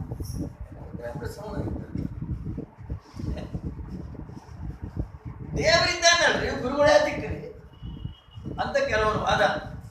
ಅದಕ್ಕೆ ದಶಮಸ್ಕಂದ ಭಾಗವತದಲ್ಲಿ ಶ್ರೀಕೃಷ್ಣ ಪರಮಾತ್ಮನ ಮನೆಗೆ ಸುಧಾಮರ ಬಂದಾಗ ಅವರಿಗೆಲ್ಲ ಊಟ ಮಾಡಿಸಿ ಪೀತಾಂಬರ ವಹಿಸಿ ತನ್ನ ಹಾಸಿಗೆ ಮೇಲೆ ಮಲಗಿಸಿ, ಗೆಸ್ಟ್ ಹೌಸ್ ನಲ್ಲಿ ಮಲಗಿಸಿಲ್ಲ, ತನ್ನ ಹಾಸಿಗೆ ಮಲಗಿಸಿ. ಕೇವಲ ಗೆಸ್ಟ್ ಹೌಸ್ ಇದೆ ಆಚಾರ್ಯ, ನಿಮ್ಗೋಸ್ಕರ ಮಲ್ಕೊಡ್ರಿ, ಬೀದಿಗೆ ತಗೊಳ್ಳಿ. ಅದು 18 ವರ್ಷ ಆಗಿರುತ್ತೆ, ಬಾಗಿಲು ತೆಗೆದು ಅದನ್ನು ಕಣ್ಕಪುಡಿ ಎಲ್ಲ ಇರ್ತಾವೆ. ಮಲ್ಕೊಂಡೆ ಮೈ ಮೇಲೆ ಹಾರಾಡ ಚೆನ್ನಾಗಿದೆಯಾ ಹೋಗಿದ್ದೀವಿ ರಾತ್ರಿ. ತನ್ನ ಹಾಸಿಗೆ ಮೇಲೆ ಮಲಗಿಸಿ ಅನೇಕ ಮಾತುಗಳೆಲ್ಲ ಆಡ್ತಾರೆ. ಮುಖ್ಯವಾಗಿ ದೇವರವ್ರು ಮಾತಾಡ್ತಾನೆ, ಸುಧಾಮ ನಾಹಮಿಜ್ಜಾ ಪ್ರಜಾತಿಭ್ಯ ತಪಸಾ ಉಪಶಮೇನವ ತುಷ್ಯೇಯಂ ಸರ್ವಭೂತಾತ್ಮ ಗುರು ಶುಶ್ರೂಷಯ ಯಥ. ಗುರುಗಳ ಸೇವೆಯಿಂದ ನಾನು ಎಷ್ಟು ಆನಂದ ಪಡ್ತೀನಿ. ಯಜ್ಞ, ಯಾಗ, ತೀರ್ಥಕ್ಷೇತ್ರ ಯಾತ್ರೆ, ದಾನ ಧರ್ಮಾದಿಗಳು ಯಾತ್ರೆಂತ ಅಷ್ಟು ಸಂತೋಷ ಆಗಲ್ಲ. ಅಂತ ಮಾಡೋದು ಬಿಟ್ಬಿಡ್ತೀರಿ ಎಲ್ಲಾದ್ರೂ, ಅದನ್ನ ಮಾಡ್ರಿ. ಆದರೆ ಗುರು ಸೇವೆಯಿಂದ ನನಗೆ ಎಷ್ಟು ಸಂತೋಷ ಆಗುತ್ತೆ, ಯಾವ್ದಿಂದ ಅಷ್ಟು ಸಂತೋಷ ನಮ್ಗೆ ಆಗೋದು. ನಮ್ಮ ಗುರುಗಳು ಹೇಳೋರು ಸತ್ಯ ಪ್ರಮೋದ್, ನಾವು ಕಷ್ಟಪಟ್ಟು ಓದಿವ, ವಾರಾನ್ನ ಮಾಡಿಕೊಂಡು ಓದಿದ್ದೀವಪ್ಪ, ನಿಮ್ಗೆ ಮಿಷ್ಟಾನ್ನ ಹಾಕ್ತೀವಿ, ಓದರು ಹರಟೆ ಹೊಡಿಬೇಡ್ರು, ಆಟ ಆಡಬೇಡ್ರು, ಹೊಡಿರು. ಬಹಳ ದುಷ್ಟರ ಮಾಡ್ತಾ ಇದ್ವಿ ನಾವೆಲ್ಲ. ಆದರೂ ಕರುಣಾ ಸಮುದ್ರು ನಮ್ಮ ಗುರುಗಳು. ಅದ ಕಾರಣ ಅವರ ಅನುಗ್ರಹ ಇಲ್ಲದೆ ದೇವರು ದಯ ಮಾಡೋಳ್ರಿ. ಇಲ್ಲೆಲ್ಲಿ 2 ಸರ್ತಿ ಬಂದಾರೆ ನಮ್ಮ ಸತ್ಯ ಪ್ರಮೋದ್, 50 ವರ್ಷ ಉತ್ತರಾದ ಮಠದಲ್ಲಿ ಶ್ರೀಮದ್ ಆಚಾರ್ಯ ಹೇಳ್ಕೊಟ್ಟು ಇಲ್ಲಿ ಪರ್ಯಂತ ಆಚಾರ್ಯ ಬಿಟ್ಟುಕೊಟ್ರಿ ಮಧ್ವಾಚಾರ್ಯನ. ವಿಜ್ಞಾನವರಲ್ಲೇ ನೋಡಿದಾಗ 50 ವರ್ಷ ಪೀಠದಲ್ಲಿ ಕೂತು ಮೂಲರಾಮದೇವರ ಪೂಜೆ ಮಾಡಿದವರು ಯಾರೂ ಇಲ್ಲ, ಒಬ್ಬರೇ ನಾವೆಲ್ಲ ನೋಡ್ತಾ ಇರೋ ಕಾಲಕ್ಕೆ. ಇನ್ನು ವಿದ್ಯಾನಿಧಿಗಳು ಅಂತಾರೆ, ಆದರೆ ಆ ಸಂದರ್ಭ ನೋಡಿದಾಗ ಅದು ಕೂಡ ಆಗಲ್ಲ, ಯಾರೋ ತಪ್ಪಾಗಿ ಬರೆದಿರ್ತಾರೆ. ಅಷ್ಟೇ ಷಷ್ಟಬ್ದ ಪೂಜಕ ಅಂತ ಬರೆದಾರೆ, ಅದು ಏನಲ್ಲ, ಸರಿ ಕೂಡೋಲ್ಲ. ಮತ್ತು ಅನೇಕ ಪ್ರಮಾಣಗಳ ವಿರೋಧ ಬಂದ ಕಾರಣ ಪ್ರಭುತ್ವ ಸೋಳ 38 ವರ್ಷ, ಸತ್ಯಧಾನರು 33 ವರ್ಷ ಅಷ್ಟೇ ಬಿಟ್ಟವರು. ಇವರಲ್ಲೇ ಹೆಚ್ಚೆಚ್ಚು ವರ್ಷ ಇದ್ದವರು. ಅಂದಮೇಲೆ ನಮ್ಮ ಗುರುಗಳು 50 ವರ್ಷ. ಎಷ್ಟು ಕಠಿಣವಾದ ಕಾಲದಲ್ಲಿ ಈ ಪೀಠವನ್ನು ತಗೊಂಡಾರೆ ಅಂದರೆ ಗಾಂಧಿ ಸತ್ತೋಗಿಲ್ಲ, ಹೊಡೆದಿದ್ದು ಬ್ರಾಹ್ಮಣ. ಅದರಲ್ಲಿ ರಾಣಿಬೆನ್ನೂರು ಅಲ್ಲಿ ಬ್ರಾಹ್ಮಣ ಕಟ್ಟರೆ ಹೊಡಿತಾ ಇದ್ರು. ಪೊಲೀಸ್ ಇನ್ಸ್ಪೆಕ್ಟರ್ ಹೇಳಿದೆ, ಯಾರು ಮನೆ ಹೊರಗೆ ಬರಬೇಡ್ರಿ, ಒಳಗೆ ಕೂತ್ಕೊಂಡು ಮಾಡಲಿ, ಬಾಗಿಲು ಹಾಕೊಂಡು ಅಂತ ಹೇಳಿ. ಅಂತಹ ಕಠಿಣವಾದ ಪರಿಸ್ಥಿತಿಯಲ್ಲಿ ನಮ್ಮ ಸೋಳ ಆಶ್ರಮ ತಗೊಂಡಿದ್ವಿ. ಏನು ಲಕ್ಷಾಂತರ ರೂಪಾಯಿ ಆಸ್ತಿ ಇದೆ ಅಂತ, ಬಂಗಾರದ ಮಂಟಪ, ಬಂಗಾರದ ಗಂಗಾಳ, ಬಂಗಾರ ಎಲ್ಲ ಒತ್ತೆ ಇಟ್ಟಿದ್ವಿ. ಸೋಳ ಹೋಗ್ಬೇಕಾದ್ರೆ 44,000 ರೂಪಾಯಿ ಸಾಲ ಇದ್ದಾರೆ ಮಠದ ಮೇಲೆ. 1947ನಲ್ಲಿ 44 ಮತ್ತು 1000 ಅಂತ ಎಷ್ಟು ಗೊತ್ತಾ? 44 ಕೋಟಿ ರೂಪಾಯಿ. ಗೆಜಿಟೆಡ್ ಆಫೀಸರ್ಗೆ 200 ರೂಪಾಯಿ ಸಂಬಳ, ದೊಡ್ಡ ಅಧಿಕಾರಿ 200 ರೂಪಾಯಿ ಸಂಬಳ ಅಂದರೆ 44,000 ಅಂತ ಎಷ್ಟು ಅದು? ಇಲ್ಲ ಮಠದಲ್ಲಿ ಚೆನ್ನಾಗಿ ಯಾರೋ ಪಟ್ಕೋಣ. ತಿರ್ಗಾ ನಮ್ಮ ಸವಣ ಅವರಿಗೆ ಆಚಾರ ಎಷ್ಟು ಜನ ಮತ್ತೆ ಮನತನ ಸ್ಟಾರ್ಟ್ ಆಗಿ ಬಂದ್ಬಿಟ್ಟಿದ್ರು. ನಮ್ಗೆ ಆಚಾರ ಕೊಡಿ, ನಮ್ಗೆ ಆಚಾರ ಗುರಾಚಾರ ಕರಿ ಅಂತ ಪಾಠಕ್ಕೆ ಗುರಾಚಾರ ಅಲ್ಲ, ಗುತ್ತಲ್ ಗುರಾಚಾರ ಕರೀರು. ಎಲ್ಲ ಪರಿಸ್ಥಿತಿ. ಅವರು ಬಂದರು ಮೈಸೂರಿಂದ. ಬಂದ ಮೇಲೆ ಅವರು ಚಿಕ್ಕಪ್ಪ ಸತ್ತು 10 ದಿವಸ ಅವ್ರು ಹೇಳ್ತವ್ರು, ಇವಾಗೆ ಹೋದೇನಪ್ಪ ನೀನು, ನಮ್ಮ ಮಠಕ್ಕೆ ಎಷ್ಟು ಕಷ್ಟ ಅಲ್ಲೋ, 10 ದಿನ ಪ್ರಾಣ ಇಟ್ಕೊಂಡಿದ್ದು. 10 ದಿನ ಪ್ರಾಣ. ಸತ್ಯನಾಥರಿಂದ ಹಾಗೆ. ಸತ್ಯನಾಥರೊಂದು ದೊಡ್ಡ ಪುಣ್ಯ. ಚಂದ್ರಿಕಾ ತರ್ಕತಾಂಬ ನ್ಯಾಯಮೂರ್ತ ಪ್ರಧಾನ.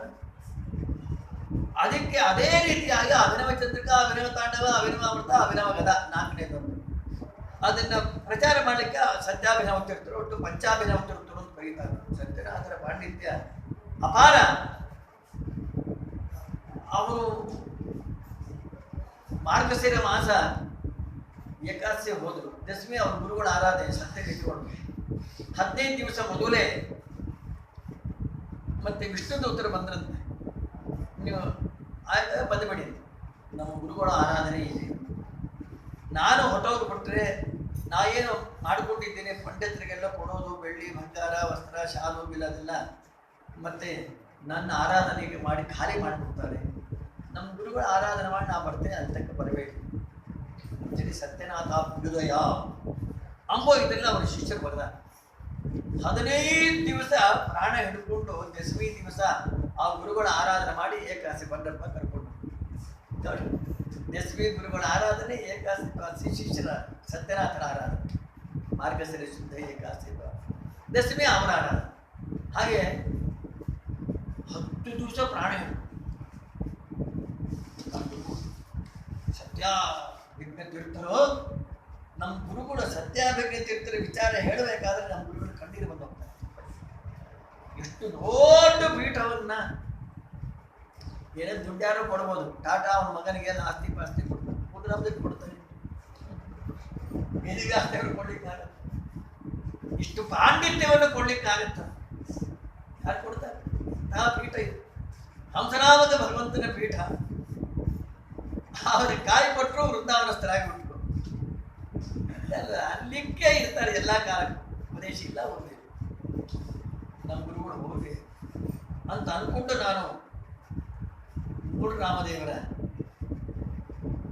ಪೆಟ್ಟಿಗೆ ಮುಂದೆ ಅಳ್ತಾ ಕೂತೆ.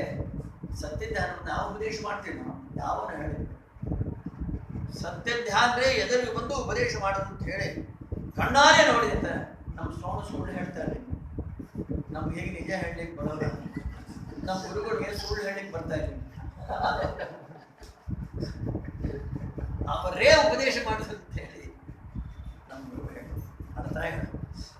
ಸತ್ಯಧ್ಯಾನವೇ ಹಾಕ್ಬೇಕು. ಭಕ್ತಿ ಅಭಿನವ ಸತ್ಯಧ್ಯಾನರು ಅಂತ ಕರೆಯೋರು.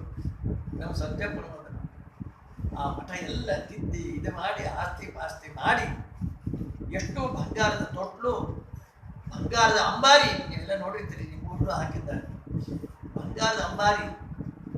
ಆಗಿನ ಕಾಲಕ್ಕೆ 80 ಲಕ್ಷ ಬಂಗಾರದ ಅಂಬಾರಿ. ಇವಾಗ ಕೋಟ್ಯಾಧಿಪತಿ ಹಾಗೆಲ್ಲ 5,000 6,000 ಇತ್ತು ತೊಲೆ.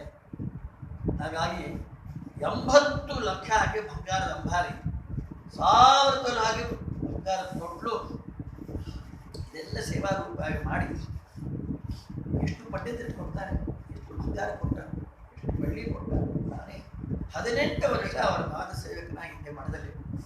ಆಮೇಲೂ ಕೂಡ ಗಡಪಾದಲ್ಲಿದ್ದೆ ಅಂತ ಅಷ್ಟೇ ಹೊರತಾಗಿ ಅರ್ಧ ಭಾಗ ಮಠದಲ್ಲೇ ಇರ್ತಾನೆ. ಅವರು ಹೇಳ್ತಟ್ಟ ಹೊಡಬೇಕು. ಒಂದ್ಸಾರ್ತಿ ಮೈಸೂರನ್ನು ಚಾಯ್ತು, ಹೋಗ್ಲಿಕ್ಕೆ ಆಗಿರ್ಲಿಲ್ಲ. ತಕ್ಷಣ ಪತ್ರ ಬರೆದು, ಪರಮ ಮೂರ್ಖ ಕೃಷ್ಣನಿಗೆ ಹೀಗೆ ಬರೆದಾಗ ಮೊನ್ನೆ ಪತ್ರ ಸಿಗ್ತದ. ನಂಗೆ ಆನಂದ ಆಯ್ತು, ಎಷ್ಟು ಚೆನ್ನಾಗಿ ಬೈದಾರೆ. ತೋರಿಸ್ತೀನಿ ಬೇಕಾದ್ರೆ, ಪರಮ ಮೂರ್ಖ ಕೃಷ್ಣನಿಗೆ. ನಾನು ನೀವು ಬರ್ತಿದ್ದೆ, ಯಾಕೆ ಬಂದಿಲ್ಲ, ನೀವು ಬಂದು ಹೋಗು ಅಂತ ಹೇಳಿ ಬರೆದಾರೆ. ಅಷ್ಟು ದಯಾ ಅವರು. ಸುಧಾದ ಗ್ರಂಥಗಳಿಗೆ ಎಷ್ಟು ಕಠಿಣವಾದ ವಿಚಾರವನ್ನು ಬಿಡಿಸಿ ಸುಖವಾಗಿ ಹೇಳೋರು. ಎಲ್ಲ ಟಿಪ್ಪಣಿ ವಿಚಾರವನ್ನೇ ಹೇಳೋರು. ಅಷ್ಟು ಮಾಡಿದ್ರು.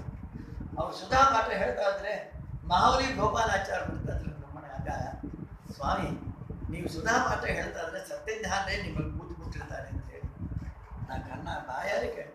ಅವರೇ ಕೂತಿರ್ತಾರೆ, ಸತ್ಯಧರ್ಮರು ಕೂತಿರ್ತಾರೆ. ಎಷ್ಟು ಜನ ನಿಮ್ಮಲ್ಲಿ ಅವರೆಲ್ಲ ನಮ್ಮ ಸತ್ಯಾತ್ಮರು ಕೂತಿರ್ತಾರೆ.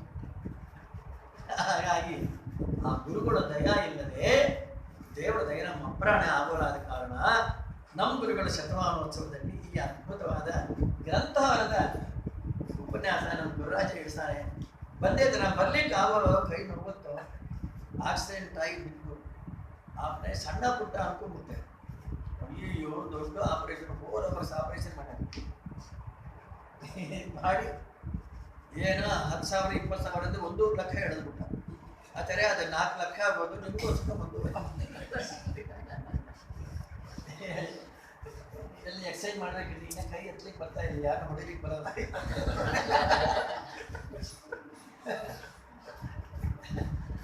ಹಿಂದಿನ ಆಪರೇಷನ್ ಆಯ್ತು, ಬೆಳಿಗ್ಗೆ ಆಲ್ ವೆಲ್ ಅಂತ ಮನೆ ಕಳಿಸ್ರಿ. ಇನ್ನ ಐಸು ಇಲ್ಲಿದ್ದು ನೀವೀಗ ಇನ್ನ 5 ದಿನ ಇರ್ಬೇಕು. ನಿಮ್ ನೀರು ಕುಡಿಯೋಣ, ನಿಮ್ ಊಟನ ಮಾಡೋಣ, ಉಪವಾಸ ಇರ್ಬೇಕಾಗುತ್ತೆ. ಈಗ ನಮ್ಮ ಮಗ ತಮ್ಮನ ಮಗನೇ ಅಲ್ಲಿ ದೊಡ್ಡ ಆಫೀಸರ್ ಅಮಿತ ವಿಕ್ರಮ ಅಂತ ಅವರಿದ್ದಾರೆ, ನೋಡ್ಕೊಡ್ತಾರೆ, ದಯಮಾಡಿ ಮನೆಗೆ ಕಳಿಸ್ಬಿಡಿ, ನೀವು ಹೇಳಿದ್ದೆಲ್ಲ ಆಚರಣೆ ಮಾಡಿ ಸರಿ ಅಂತ ಕಟ್ಕೊಳ್ಳ. 1-2 ದಿವಸನೇ, 3 ದಿವಸ ಸಂಧ್ಯಾನೆ ಗೊತ್ತಿಲ್ಲ ಯಾವಾಗ. ದೇವರ ಅನುಗ್ರಹದಿಂದ ಇದು ಹೇಳಿ ಬರ್ತೀನಿ. ಮಹಾಭಾರತ ಯಾಕಿದ್ದೆ ನಮಗೆ ಬಳ್ಳಾರಿ 40 ವರ್ಷದಿಂದ ಸಂಬಂಧ. ನಮ್ಮ ಬಳ್ಳಾರಿ ಅನೇಕ ಸಾರ್ತಿ ಬಂದೀವಿ, ಎಲ್ಲರೂ ನಮ್ಮ ಮೇಲೆ ಬಹಳ ಪ್ರೀತಿಯನ್ನೇ ಮಳೆಯನ್ನೇ ಹರಿಸ್ಬಿಟ್ಟಿದ್ದೀರಿ. ಅದಕ್ಕೆ ಬಳ್ಳಾರಿಯಿಂದ ನಾ ಇಲ್ಲ ಗುರುಗಳು ಇದಕ್ಕೆ ಪ್ರಾರಂಭ ಮಾಡಬೇಕು ಅಂತಾನೆ ಇಂಥ ದೊಡ್ಡ ಗ್ರಂಥವಾದ ಕಾರಣ ಭಾರತೀಯ ದೇವರ ಸ್ತೋತ್ರ ಮಾಡಿ ಪ್ರಾರಂಭ ಮಾಡಿ. ಭೇರಿ ನಾಮದ ಖಳನ ಕೊಂದವನ ಪ್ರಾಣಿಸಿದಾಸರು ಕಬ್ಬಣದ ಕಳ್ಳೆ ಗುಂಡಿಗೆ ಮಂಡಿಗೇನೂ ಅಷ್ಟೇ ಬಳ್ಳಾರಿಯವನ್ನೇ ಕರೆಸ್ಬಿಡುತ್ತೆ. ಬೇರೆಯವರಿಗೆ ಮಂಡಿಗೆ ಮಾಡ್ಲಿಕ್ಕೆ ಬರೋದು, ಮುದ್ದೆ ಮಾಹಿತಿ ಕೂತ್ಕೊಂಡ್ಬಿಡ್ತಾರೆ. ಬೇರೆ ನಾಮದ ಖಳನ ಕೊಂದವನ ನಾರಿಯಳ ಪಡೆದವಳ ತನುಭವನ ವಾರಣ ಮಂತರಿದವನ ಸಂಭವನ ಮಾತುಡನ ಸೀಳ್ದವನ ಸತಿಪತಿವ್ರತೆಯ ಕೊಂಡಾಡುವನು ಮನದೊಳ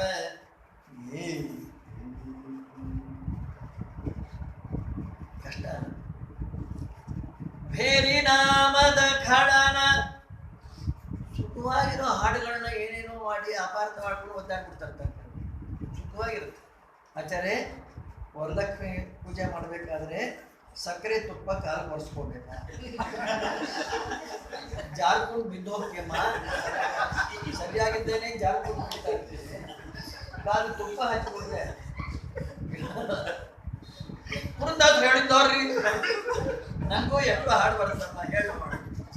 ಸಕ್ಕರೆ ತುಪ್ಪ ಕಾಲಿಗೆ ಒರೆಸ್ಕೊಂಡು, ಇದು ಬಿದ್ದೋಗತ್ತೆ ಹಾಡು, ಪ್ರಾಸ ಬಿದ್ದೋಗುತ್ತೆ. ಕಷ್ಟಪಟ್ಟು ಕಾಲಿಗೆ ಒರೆಸ್ಕೊಂಡು, ನೀನ್ ಹಣ ಅಮ್ಮ ಕಾಲಿಗೆ ಒರೆಸ್ಕೊಂಡಲ್ಲ, ಕಾಲುವೆ ಹರಿಸಿ ಇರುತ್ತೆ. ಅಂದ್ರೆ ಸಕ್ಕರೆ ತುಪ್ಪ ಕಾಲುವೆ ಹರಿದು ಹೋಗ್ತಾ ಇರುತ್ತೆ. ಲಕ್ಷ್ಮೀ ಪೂಜಾ ಮಾಡ್ತಾ ಇದ್ರಿಂದ ಮಹಿಮಾ ಹೇಳಿಕೊಟ್ರೆ ಕಾಲಿಗೆ ಒರೆಸ್ಕೊಂಡು ಶುಕ್ರವಾರದ ಪೂಜೆಯ ವೇಳೆಗೆ ಅಕ್ಕರೆಯುಳ್ಳ ಅಳಗಿರಿ ರಂಗನ ಚೊಕ್ಕ ಪುರಂದರ ವಿಠಲನ ನಾಡಿ ಭಾಗ್ಯದ ಲಕ್ಷ್ಮೀ ಬಾರಂ. ಎಷ್ಟು ಚಂದ ಇದೆ. ಕಾಲಿಗೆ ಒರೆಸ್ಕೊಂಡು ಏನು ಕಷ್ಟದ ವಿಚಾರ ಯಾವುದೂ ಇಲ್ಲ. ಕೆಲವೆಲ್ಲ ಕಷ್ಟವಾದ ಹಾಕ್ಕೊಂಡಿರ್ತಾರೆ ಮಾದರಾಸ್ವಾಮಿಗಳು. ಲಕ್ಷ್ಮೀ ರಮಣನಿಗೆ ಮಾಡಿದಳೆ ಉರುಟಾಣಿ. ಈಗಿನವರೆಗೂ ಉರುಟಾಣಿ ಅಂದ್ರೆ ಗೊತ್ತಿಲ್ಲ. 40-50 ವರ್ಷದ ಮೇಲೆ ಕಟ್ಕೊಂಡವ್ರಿಗೆ ಉರುಟಾಣಿ ಯಾರು ಮಾಡ್ತಾರೆ? 8 ವರ್ಷದ ಕನ್ಯಾ 15 ವರ್ಷದ ಹುಡುಗ ಇದ್ರೆ ಉರುಟಾಣಿ ಮಾಡಿಸ್ತಾರೆ. ಇನ್ನು ಪರಿಚಯ ಮಾಡಿಸ್ಬೇಕು ಅಂತಾರೆ. ಅವರಿಬ್ಬರೇ ಪರಿಚಯ ಮಾಡ್ಕೊಂಡು ಆಮೇಲೆ ಅಪ್ಪ ಅಮ್ಮ ಪರಿಚಯ ಮಾಡಿಸ್ತಾರೆ. ಹಾಗೆ ಲಕ್ಷ್ಮೀ ರಮಣನಿಗೆ ಮಾಡಿದಳೆ ಉರುಟಾಣಿ, ಇಳೆಯೋಳು ಅತಿ ಜಾಡೆ ಸುಂದರ ಫಣಿಬೇಡಿ ಮಚ್ಚಕಿರನೆ ಕೇಸರಿಯಂದ ಧಿಮಿ. ದಶಾವತಾರಲ್ಲೇ ಹೇಳ್ತಾರೆ ರಾಜರು ಕಂಡಾಗ ನಮ್ಮ ಭಾರತೀಯರು ಹೇಳ್ಕೊಳ್ರಿ, ಉಲ್ಟಾಣಿ ಹಣ್ಣನ ದಶಾವತಾರ. 4 ಅವತಾರ ಒಂದೇ ನುಡಿಲಿ ಹಾಕ್ಬಿಟ್ರು. ಆಮೇಲೆ ಬಿಟ್ನಾದ ಆಹಾರ ಅವತಾರ ಆಯ್ಕೆ ಮಾಡಿದ್ರು. ಮಚ್ಚಕ ಕಿರಣೆ ಕೇಸರಿಯಂದದಿ ಮುಖನೆ. ಒಬ್ರು ಬಂದ ಆಚಾರ್ಯ ಕಚ್ಚಾ ಫಕೀರ ಅಂತಾರೆ ವಾದರಾಜ. ಈ ಹಾಡಿನಲ್ಲಿ ಫಕೀರ ಯಾವುದು? ಅದೇ ಕಚ್ಚಾ ಫಕೀರ ಬೇರೆ. ಕಚ್ಚಾ ಮಾಲ್ ಪಕ್ಕ ಮಾಲ್ ಅಂತಾರಲ್ಲ, ಕಚ್ಚಾ ಫಕೀರ ಪಕ್ಕ ಫಕೀರ ಎಲ್ಲಪ್ಪ ನೋಡಿದ್ರೆ ಇದು ಹಂಗಲ್ಲೇ ಮಚ್ಚ ಕಚ್ಚಪ ಕಿರ. ಮಚ್ಚಾವತಾರ, ಕಚ್ಚಪ ಅಂದ್ರೆ ಕೂರ್ಮಾವತಾರ, ಕಿರ ಅಂದ್ರೆ ಒಳಾವತಾರ. ಅದು ಕಚ್ಚಾ ಫಕೀರ ಮಾಹಿತಿ.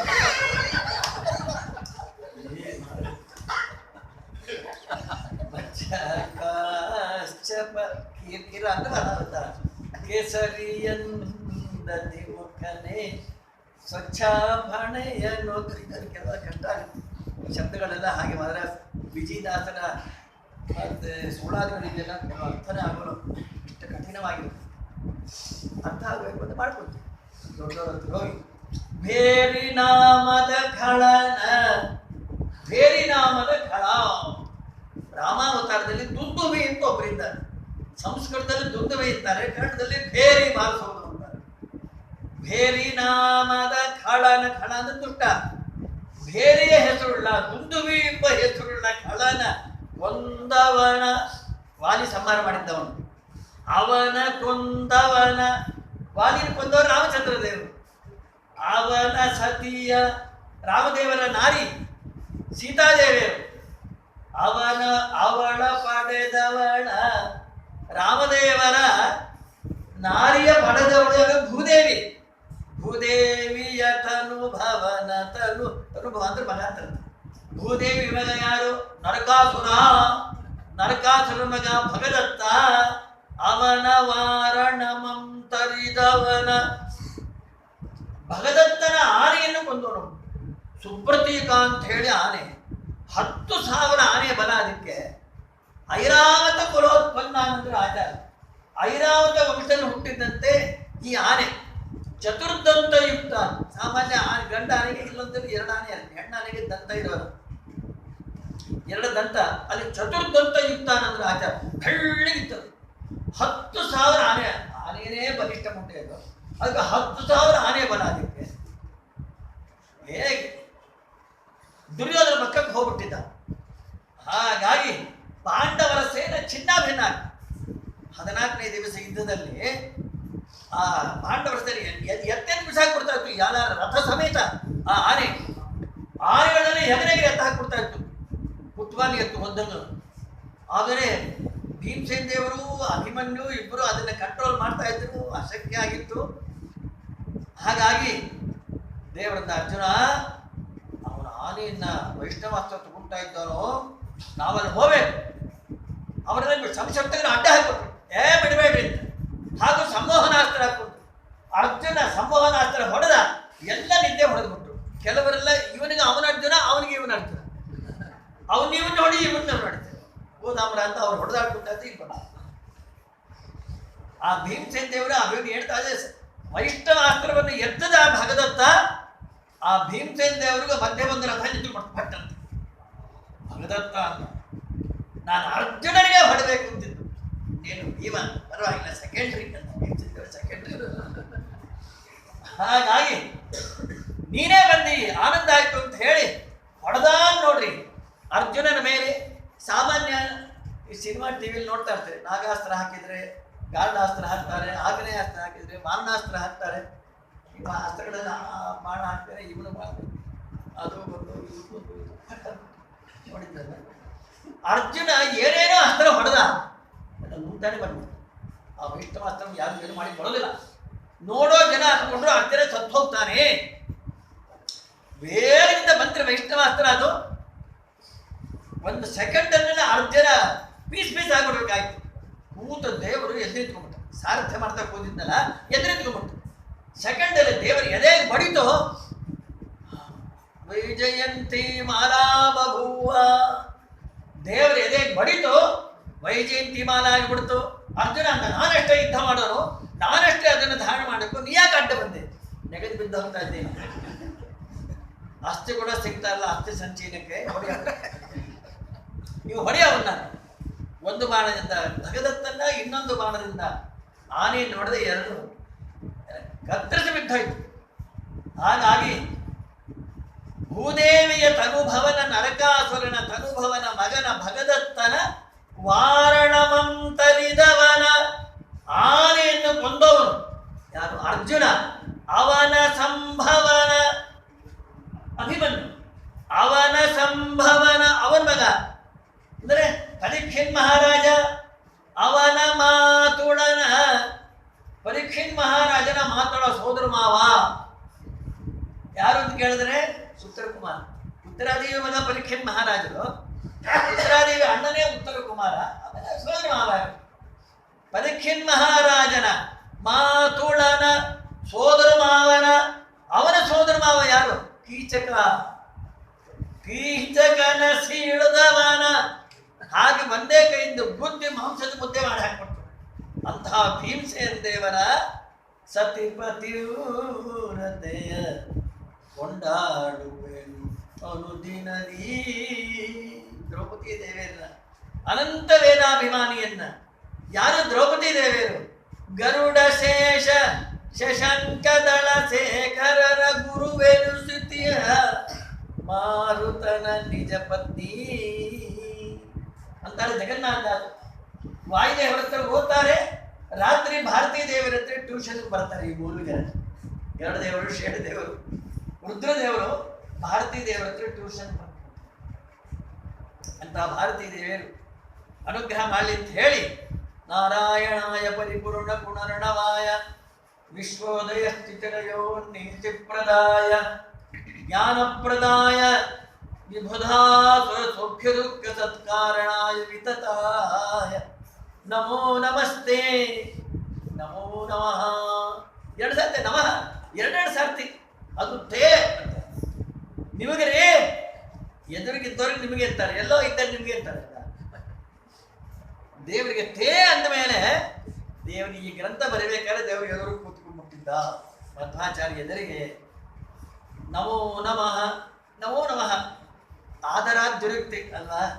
ಸಾಮಾನ್ಯ ಕೆಲವರು ಗೊತ್ತಿಲ್ಲದೆ ದೊಡ್ಡ ಅಂಗಾರ ಹಾಕಿದ್ದೆ ಬಂದಾಗ ನಮಸ್ಕಾರಪ್ಪ, ಯಾರು ನೀವು? ಹೆಚ್ಚಿನ ಜನ ವಿಕಾರಗಳಿಲ್ಲ, ನಮಸ್ಕಾರಪ್ಪ, ದೊಡ್ಡ ಅಂಗಾರ ಹಾಕಿದ್ದೀವಿ ಏನೋ ಇನ್ನು ಸ್ವಲ್ಪ ಪರಿಚಯ ಇದ್ರೆ ನಮಸ್ಕಾರ ರೀ, ಎಷ್ಟು ದಿನ ಆಯ್ತು ನಿಮ್ಮನ್ನು ನೋಡಿ, ಸ್ವಲ್ಪ ದೀರ್ಘ ಬರುತ್ತೆ. ಇನ್ನ ಅವ್ರು ಹೆಚ್ಚಿತ್ತು ತುಂಬಾ ಪರಿಚಯ ಇತ್ತು, ನಮಸ್ಕಾರ ನಮಸ್ಕಾರ ರೀ ಅಂತ ದೊಬ್ಬದ ಕಾಲ ಮೇಲೆ ಬಿಟ್ಟು ಅವ್ರನ್ನು ಬಿಡಿಸಿ ಅವ್ರನ್ನು ಶ್ರೀಮದಾಚಾರ್ಯರಿಗೆ ಈ ಗ್ರಂಥ ಬರೀಬೇಕಾದ್ರೆ ನಮೋ ನಮಃ ಯಾಕಷ್ಟು ಗೌರವ ಅಂದ್ರೆ ಜನ ಪರಿಪೂರ್ಣ ಗುಣರ್ಣವಾಯ. ಸ್ವಾಮಿ ನಿನ್ನಷ್ಟು ಪರಿಪೂರ್ಣ ಗುಣ ಜಗತ್ತಿನಲ್ಲಿ ಯಾರೂ ಅಲ್ಲ. ಬರೀ ಕೆಲವೆಲ್ಲ ಕೋಟ್ಯಾಧಿಪತಿ ಸುಮ್ಮನೆ ಈ ಕೆಲಸ ಎಲ್ಲ ಹೋಗ್ತಾರೆ, ಹೋಗ್ತಾರೆ, ಸುಮ್ಮನೆ ಕೂತ್ಕೊಡ್ತಾರೆ, ಕೂತ್ಕೊಂಡು. ನೀನು ಹಾಗಲ್ಲ. ವಿಶ್ವೋದಯ ಸ್ಥಿತಿ ಲಯೋನ್ನೀತಿ ಪ್ರದಾಯ ಅನಂತ ಜೀವರಾಶಿಗಳ ಹೃದಯದಲ್ಲಿದ್ದು ಒಳಗೆ ಹೊರಗೆ ಮೇಲೆ ಕೆಳಗೆ ಅಕ್ಕ ಪಕ್ಕ ಹಗಲು ರಾತ್ರಿ ನಾವು ಮಲಗದಾಗೂ ಎದ್ದು ಕೂತ್ಕೊಂಡು ಶ್ವಾಸೋಚ್ಛ್ವಾಸಪ್ರದನಾಗಿ ನಿದ್ದೆ ಕೊಟ್ಟು ನಮ್ಮನ್ನು ಆಲಿಂಗನ ಮಾಡಿಕೊಂಡು ದೇವರ ಗಾಢ ಆಲಿಂಗನ ಇದ್ದರೆ ಸುಖವಾಗಿ ಎದ್ದು ಕೂತ್ಕೊಂಡ್ಬಿಡ್ತೀವಿ. ಎಲ್ಲ ಶ್ರಮ ಎಲ್ಲ ಪರಿಹಾರ ಆಗ್ಬಿಡುತ್ತೆ. ನಿದ್ದೆನೇ ಬರಲ್ಲ, ಹೊರಲಾಡ್ತಾ ಇರ್ತಾರೆ. ಈಗ ನೋವು ಹೆಚ್ಚಾಗ್ಬಿಡುತ್ತೆ ಬೆಳಿಗ್ಗೆ ಎದ್ದ ತಕ್ಷಣ. ಹಾಗಾಗಿ ಆ ದೀರ್ಘ ನಿದ್ರೆ ಕೊಡೋ ನಮ್ಮ ಸ್ವಾಮಿ. ಯಾಕಂದರೆ ಜಗತ್ತಿನ ಹೃದಯ ಸ್ಥಿತಿ ಲಯ ಉನ್ನೀಯತೆ, ಉತ್ಕೃಷ್ಟ ನಿಯತಿಯಿಂದ. ಉನ್ನೀಯತೆ ಅಂದರೆ ಈಗ ಪ್ರೈಮ್ ಮಿನಿಸ್ಟರ್ ಇರ್ತಾರೆ, ಅವರ ಅಧಿಪತಿನೇ ಅವ್ರ ಕೆಳಗಿರ್ತಾರೆ, ಎಲ್ಲ ಕಲೆಕ್ಟರ್ ಅವ್ರು ಹೇಳ್ದಂಗೆ ಕೇಳಬೇಕೆಲ್ಲ ಕೇಳಬೇಕು ಅಲ್ವಾ? ಮತ್ತು ಚೀಫ್ ಮಿನಿಸ್ಟರ್ ಇರ್ತಾರೆ, ಅವರಿಂದ ಎಲ್ಲ ಕೇಳಬೇಕು. ದೊಡ್ಡ ಕಲೆಕ್ಟರ್ ಇದ್ದ ಅಮಲ್ದಾರಿಗೆ ಮೇಲೆ ಅವ್ರು ಹೇಳ್ದಂಗೆ ಕೇಳ್ಕೊಂಡಿರ್ಬೇಕು. ಕೆಲಸ ಮೇಲೆ ವಿರೋಧನೂ ಮಾಡ್ಬೋದು ಅಥವಾ ಬಡದೇ ಇರ್ಬೋದು, ಏನು ಬೇಕಾದ್ರೆ ಮಾಡ್ಬೋದು. ನಿನ್ನ ನೀತಿ ಹಾಗಲ್ಲಪ್ಪ, ಉನ್ನೀಯತಿ ಒಳಗೆ ಹೊರಗೆ ಕೂತ್ಕೊಂಡು ಪ್ರಯಾಣ ಮಾಡಿ. ಚೇತನನು ಉನ್ನೀಯತಿ ಎಂಬುದಕ್ಕೆ ಇದರ್ಥ. ಚೇತನನು ಅಹುದು ನೀ ಚೇಷ್ಟೆಯನು ಮಾಡಿಸಲು, ಅಚೇತನನು ಅಹುದು ನೀ ಸುಮ್ಮನಿರಲು. ಏತರವ ನಾನಲ್ಲ ನಿನ್ನಂಗ್ರಿ ಸರಿಯಲ್ಲ, ಚೇತನನು ಅಹುದು ನೀ ಚಲಿಸೆ ಚಲಿಸುವೆನು. ಓ ಮುಖ್ಯ ಮುಖ್ಯ ಕಾರಣ ವಿಷ್ಣು ಪ್ರಸನ್ನ ಸ್ವತಂತ್ರ ಸರ್ವೇಶ. ನೀನಿದ್ರೆ ನಾನು ಕೋಟಿ ರೂಪಾಯಿ ಮನೆ ಕೊಟ್ಟು 16 ಕೋಟಿ ಮನೆ ಎಲ್ಲ ಕೂಡ ಆಲ್ ಎಲೆಕ್ಟ್ರಿಕಲ್, ಪ್ರತಿಯೊಂದು ಕೂಡ ರಿಮೋಟ್ ಕಂಟ್ರೋಲ್ ಇದೆ. ಟಿವಿಗೆ ರಿಮೋಟ್ ಇದೆ, ಫ್ರಿಜ್ಗೆ ಇದೆ, ಬಾಗಿಲಿಗೆ ಇರುತ್ತಾ ಒಬ್ಬರ ಬಾಗಿಲಿಗೂ ರಿಮೋಟ್ ಕಂಟ್ರೋಲ್. ಮಲ್ಕೊಂಡಿರ್ತಾರೆ, ಯಾರೋ ತಪ್ತಾರೆ. ಹಾಗಾಗಿ ಎದ್ದು ಹೋಗ್ಬೇಕು, ಮೈಭಾರ ಇರ್ತದೆ. ರಿಮೋಟ್ ಹಂಗ ಬಾಗಿಲು ತೆಗೆದುಬಿಟ್ರೆ ಕರಡು ಬಂದ್ರೆ ಕಷ್ಟ. ಎಲ್ಲ ಅನುಕೂಲ ಪಡೆದುಕೊಂಡು ಬಹಳ ಇಲ್ಲ. ಹಾಗಾಗಿ ಎಲ್ಲ ಇಟ್ಕೊಂಡೇನೆ, ಪ್ರತಿಯೊಂದಕ್ಕೆ ರಿಮೋಟು ಎಲ್ಲ ಇದು. ನಾವು ಕೂತಲ್ಲಿ ಬಾತಿಂಗ್ ಟಬ್ ಬರುತ್ತೆ, ಪ್ರೆಸ್ ಮಾಡಿದ ತಕ್ಷಣ ಬರ್ತಿರೋ ನಡ್ಕೊಂಡು ಹೋಗೋದು ಬೇಡ, ಮಂಚದಿಂದಲೇ ಬಿಡೋದು, ಒರೆಸ್ಕೊಂಬೋದು, ಲಂಚ್ ಹಾರ ಎಲ್ಲ ಮಾಡ್ತೀವಿ. ಕೋಟಿ ಅಂತ ಖರ್ಚು ಮಾಡೀವಿ, ಎಲ್ಲ ಇದೆ, ಒಂದು ಮಾತ್ರ ಕರೆಂಟ್ ಇಲ್ಲ. ನಾವೆಲ್ಲ ಎಷ್ಟು ಹೀಗಿದ್ರು ದೇವರೇ ಒಳಗೆ ಕೂತಿಲ್ಲ ಅಂದರೆ ಎತ್ತಿವನ ಹೊರಗೆ ಒಯ್ದು ಹಾಕಿ ಬರೋದು. ಅದು ಉನ್ನಿಯಲ್ಲಿ ನಿನ್ನಿಂದಲೇ ಇದೆಲ್ಲ ಆಗೋದು. ಅದಕ್ಕೆ ಅದು ಪ್ರದಾಯ ಪ್ರೀತಿಯಿಂದ ಕೊಡ್ತೇವೆ. ಕೆಲವು ಭಿಕ್ಷೆ ಹಾಕ್ತಾರೆ, ಬೈದು ಹಾಕ್ತಾರೆ. ಮಹಾಭಾರತ ಹೇಳುತ್ತೆ, ಹಾಕೋದು ಹಾಕ್ತಿರಲ್ಲ, ತಗೋಪ್ಪ ತಿಂದು ಸುಖ ಆಗಿದೆ ಅಂದರೆ ಅವರು ಸಂತೋಷ. ದಿನ ನಾಯಿ ಒಳ್ಳೆಯದೇ ದಿನಮ್ಮ ಬಂದು ಸತ್ತು ಹೋಗ್ತಾರೆ. ಮತ್ತೆ ದಿನ ನೀನು ಊಟ ಮಾಡ್ತಿಲ್ಲ, ಮತ್ತೆ ಅವನು ಊಟ ಮಾಡೋದಕ್ಕಲ್ಲ. ಈಗ ಬೈದು ಯಾರು ಭಿಕ್ಷೆಗಾಗಿ ಹಾಕ್ತಾರೆ ಅವ್ರಿಗೇನಾಗುತ್ತೆ ಅಂದರೆ ಬೈದು ಹತ್ತಿ ಬಂದ್ಬಿಡ್ತಾರೆ. ರುದ್ರದೇವರೇ ಹೇಳಿದ್ದಾರೆ, ಅಡುಗೆ ಆಯ್ತಾ ಕುಕ್ಕರ್ಸ್ರಿ, ಯಾರು ಅಡುಗೆ ಸಾಯ್ತಾ ಇರ್ತಾರೆ, ತಿಂದ್ಬಿಟ್ಟು ಅದನ್ನೆಲ್ಲ ಗೋಮ ಹಚ್ಚಿ ಹೋಗ್ರಿ, ಊಟ ಅಂತ ಹೆಂಡತಿ ಬಂದ್ಬಿಡ್ತಾರೆ. ಆಮೇಲೆ ಜ್ಞಾನಪ್ರದಾಯ ಬರೀ ಅಷ್ಟೇ ಅಲ್ಲ, ಮೋಕ್ಷೋಪಯೋಗಿ ಜ್ಞಾನ ಕೊಡೋದು ನೀನು. ಯಾರು ಜ್ಞಾನ ಕೊಡ್ತಾರೆ ಅವರಿಗೆ ಪ್ರತಿ ನಾವೇನು ಆಳಾರ.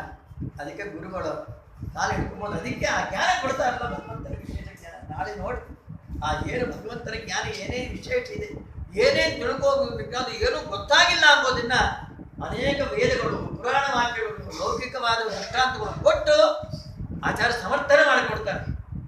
ವಿಬುಧಾಸುರ ಸೌಖ್ಯ ದುಃಖ ಸತ್ಕಾರಣಾಯ. ವಿಬುಧರು ಅಸುರರು ಅಂದ್ರೆ ಇಲ್ಲಿ ಅಸುರರಿಗೆ ಮೋಕ್ಷ ಕೊಡೋದೇನು ಏನಿದೆ? ವಿಬುಧ ಅಸುರ ಸೌಖ್ಯ ದುಃಖ ಇದೆ. ವಿಬುಧರಿಗೆ ಸೌಖ್ಯ, ಅಸುರರಿಗೆ ದುಃಖ. ಹೀಗೆ ಮಾಡಿ ಯಥಾಯೋಗಂ ಅನ್ವಯ, ಯಥಾಕ್ರಮಂ ಅನ್ವಯ. ತಮೋಯೋಗ್ಯರಿಗೆ ನಿತ್ಯ ದುಃಖ ಕೊಡ್ತಾನೆ, ಮುಕ್ತ ಯೋಗ್ಯರಿಗೆ ನಿತ್ಯಾನಂದ ಕೊಡ್ತಾನೆ ಅಂತ ಸತ್ಕಾರಣಾಯ ವಿತತ. ಅಲ್ಲಿ ದೇವರು ಬಳ್ಳಾರಿಲಿದ್ರೆ ಬೆಂಗಳೂರಲ್ಲಿ ಇದ್ದವ್ರು ಹೇಗೆ ರಕ್ಷಣೆ ಮಾಡಬೇಕು? ಅವನು ವಿತತಾಯ, ಅವನು ಎಲ್ಲ ಕಡೆ ಇದ್ದಾನು, ಅವನು ಇಲ್ಲೇ ಸ್ಥಳವೇ ಇಲ್ಲ. ಅದಕ್ಕೆ ಕಾಣುತ್ತೆ ನಮೋ ನಮಃ ಅಂತ ಹೇಳಿ ಮಂಗಳಾಚರಣೆಯನ್ನು ಮಾಡಿ ಆಚಾರ್ಯರು ಆಸೀತೆ ಉದಾರ ಗುಣವಾರಿಧಿ ಅಪ್ರಮೇಯ. ಈ ಶ್ಲೋಕದ ಇಷ್ಟೆಲ್ಲ ಅರ್ಥವನ್ನು ವಾದರಾಜ ಸ್ವಾಮಿ ಎಷ್ಟು ಚೆನ್ನಾಗಿ ಹೇಳ್ತಾರೆ. ಆ ಪಂಕ್ತಿ ಓದ್ತೇನೆ ಬಹಳ ಚೆನ್ನಾಗಿ. ವಾದರಾಜ ಅನೇನ ಇಷ್ಟೆಲ್ಲ ವ್ಯಾಖ್ಯಾನ ಮಾಡಿದ್ರಿಂದ ಆ ಮೊದಲನೇ ಶ್ಲೋಕ ಏನು ಹೇಳಿದಂಗಾಯ್ತು? ಶ್ರೀಮನ್ನಾರಾಯಣ ಪರಿಪೂರ್ಣ ಜ್ಞಾನಾನಂದ ಬಲಾದಿ ಗುಣವಾನ್ ಭವಿತು ಅರ್ಹತಿ. ಶ್ವೇತರ ಸಕಲ ಜಗತ್ಸೃಷ್ಟೃತ್ವಾತ್, ಶ್ವೇತರ ಸಕಲ ಜಗತ್ಪಾಲಕತ್ವಾತ್, ಶ್ವೇತರ ಜಗತ್ಸಂಹಾರಕರ್ತೃತ್ವಾತ್ ವ್ಯತಿರೇಕೇಣ ದೇವದತ್ತವತ್ತೆಂದು ಅನುಮಾನ ಮಾಡಬೇಕು. ಬಹೂನಿ ವ್ಯತಿರೇಕೇನಮಾನಾನಿ ಉಕ್ತಲಕ್ಷಣವತ್ತೇನ ಪ್ರಮಾಣಾನಿ ಸಂಗೃಹೀತಾನಿ. ಸಾವಿರಾರು ಪ್ರಮಾಣಗಳೆಲ್ಲ ಆಚಾರ್ಯರು ಒಟ್ಟಂಗಾಯ್ತಿದ್ರಿಂದ ತನ್ನ ಬಿಟ್ಟು ಎಲ್ಲರೂ ಪರಮಾತ್ಮ ಪ್ರೇರಣೆ ಮಾಡ್ತಾನೆ. ಎಲ್ಲರೂ ಅವನು ಬೇಕು, ಅವನಿಲ್ಲ ಅಂದರೆ ಯಾರಿಗೂ ಏನಾಗೋಲ್ಲ, ಯಾರಿಂದಲೂ ಅವನಿಗೆ ಏನಾಗಬೇಕಾಗಿತ್ತು, ಎಲ್ಲರೂ ಬೇಕು. ಆಸೀತ್ ಉದಾರ ಗುಣವಾರಿಧಿ ಅಪ್ರಮೇಯ ನಾರಾಯಣ ಪರತಮಃ ಪರಮಸ್ಸ ಏಕಃ ಸಂಶಾಂತ ಸಂವಿದಖಿಲಂ ಜಠರೇ ನಿಧಾಯ ಲಕ್ಷ್ಮೀ ಭುಜಾಂತರಗತ ಸ್ವರತೋಪಿ ಚಾಗ್ರೇ. ಸ್ವರತೋಪಿ ಅಂದ್ರೆ ಆಚಾರ್ಯ. ಯಾರಿಂದಲೂ ಏನೋ ಆನಂದ ಆಗ್ಬೇಕಾಗಿದ್ದಲ್ಲ ಭಗವಂತನಿಗೆ. ಸ್ವರಮಣ ಲಕ್ಷ್ಮೀ ದೇವಿಗೆ ದೇವರಿಂದ ಬಹಳ ಆಗ್ಬೇಕು, ದೇವರು ಮಾತ್ರ ಲಕ್ಷ್ಮೀ ದೇವಿದ್ರು ಏನು ಆಗ್ಬೇಕಾದ್ರೆ ಸ್ವರತೋ. ಆದರೂ ಲಕ್ಷ್ಮೀ ದೇವಿಯಿಂದ ಆಲಿಂಗನ ಮಾಡಿಕೊಂಡು ಮಲ್ಕೊಂಡಿರ್ತಾನೆ ಸ್ವಾಮಿ. ಅದಕ್ಕೆ ಬೆಳಿಗ್ಗೆ ಎದ್ದ ತಕ್ಷಣ ರಮಾದೇವಿ ನಮಸ್ತೇಸ್ತು ಸ್ವಭ್ರತ್ರ ಸಹಶಾಯಿನಿ ಮುಂಚ ಬಾಹುಲತಾ ಪಾಶಾತೆ ಸ್ವಾಮಿ ನಮ್ಮ ಭಕ್ತವತ್ಸಲಂ. ಅಮ್ಮ ನಿನ್ನ ಕೈಯಿಂದ ಗಂಡನ ಹೊರಗೆ ಬಿಡೆ, ಅಭಿಷೇಕ ಮಾಡಿ ಪಾರಾಯಣ ಮಾಡಿ ನೈವೇದ್ಯ ಮಾಡಿ ಕಳಿಸ್ತೀನಿ ಮತ್ತೆ ಅಂಥೇಳಿ ಲಕ್ಷ್ಮೀ ದೇವಿನ ಪ್ರಾರ್ಥನೆ ಮಾಡ್ಕೋಬೇಕು. ಲಕ್ಷ್ಮೀ ಭುಜಾಂತರಗತಃ ಅಷ್ಟು ಭಕ್ತಳಾಗಿ ಪರಮಾತ್ಮನಿಗೆ ಪರಿಪೂರ್ಣ ವಶನಾಗಿಬಿಟ್ಟಿದ್ದಾನೆ ಪರಮಾತ್ಮ ಲಕ್ಷ್ಮೀ ದೇವಿ. ಅದಕ್ಕೆ ಅಗ್ರೇ ಅಂದರು ಪ್ರಳಯ ಕಾಲದಲ್ಲಿ. ಲಕ್ಷ್ಮೀ ಭುಜಾಂತರ್ಗತ ಅಂಬೋದನ್ನ ಕೇಳಿಕೊಂಡೇ ಪುರಂದ್ರದಾಸರು ಈ ಹಾಡು ಬರೆದಿರಬೇಕು. ಮರಳು ಮಾಡಿಕೊಂಡೆ ಎಲ್ಲಿ ಮಾಯಾದೇವಿಯೇ ಇರಳು ಹಗಳು ಏಕವಾಗಿ ಹರಿಯು ನಿನ್ನ ಬಿಡದಿಪ್ಪಂತೆ. 24 ಗಂಟೆ ನಿನ್ನ ಜೊತೆಗಿರ್ತಾನಲ್ಲಮ್ಮ. ಜ್ಞಾನಿಗಳು ನಿತ್ಯ ನಿನ್ನ ಅನ್ನಪಾನಾದಿಗಳನ್ನು ಬಿಟ್ಟು ನಾನಾ ವಿಧ ತಪವು ಮಾಡಿದರು ಧ್ಯಾನಕ್ಕೆ ಸಿಲುಕದವನ ಮರಳು ಮಾಡಿಕೊಂಡೆ ಎಲ್ಲೇ. ಊಟ ಬಿಟ್ಟು ನಿದ್ದೆ ಬಿಟ್ಟು ಅರಣ್ಯಕ್ಕೆ ಹೋಗಿ ಪಂಚಾಂಗ ತಪಸ್ಸು ಮಾಡಿದ್ರು ದರ್ಶನ ಕೊಡೋದು. ದೇವರಾದ್ರೆ ಅಷ್ಟೇ. ಹಿಂದಿನ ಜನ್ಮದಲ್ಲಿ ಕೋಟಿ ವರ್ಷ ದೇವರ ದರ್ಶನ ಆಗಿಲ್ಲ, ಅತ್ತರು ಇವಾಗ ಆಗೋಲ್ಲ, ಮುಂದಿನ ಬಂದರೆ ಬೇಗ ಆಗಿಬಿಡುತ್ತೆ ಅಂತೇಳಿ ಅನುಗ್ರಹ ಮಾಡೋದು. ಜ್ಞಾನಿಗಳು ನಿತ್ಯ ಅನ್ನಪಾನಾದಿಗಳನ್ನು ಬಿಟ್ಟು ನಾನಾ ವಿಧ ತಪವು ಇದ್ದು ಧ್ಯಾನಕ್ಕೆ ಸಿಲುಕದವನ ಮರಳು ಮಾಡಿಕೊಂಡೆ ಎಲ್ಲೆ ಮಾಯಾದೇವಿಯೇ. ಸರ್ವ ಸಂಘವನ್ನು ಬಿಟ್ಟು ಸನ್ಯಾಸಿಯಾದ ಕಾಲಕ್ಕೆ ಸರ್ವದಾ ತನ್ಯದೆಯ ಮೇಲೆ ಬಿಡದೆ ಧರಿಸಿ ಇಪ್ಪನಂತ ಮರಳು ಮಾಡಿಕೊಂಡೆ ಎಲ್ಲಿ. ಸರ್ವಸಂಘ ಪರಿತ್ಯಾಗಿ, ಯಾವ ಸಂಬಂಧ ಇಲ್ಲೇ ಇದ್ರು ಅವನ್ನ ಹಿಡ್ಕೊಂಡು ಮುಟ್ಟಲ್ಲಮ್ಮ. ಜಯತಿ ಜಯತಿ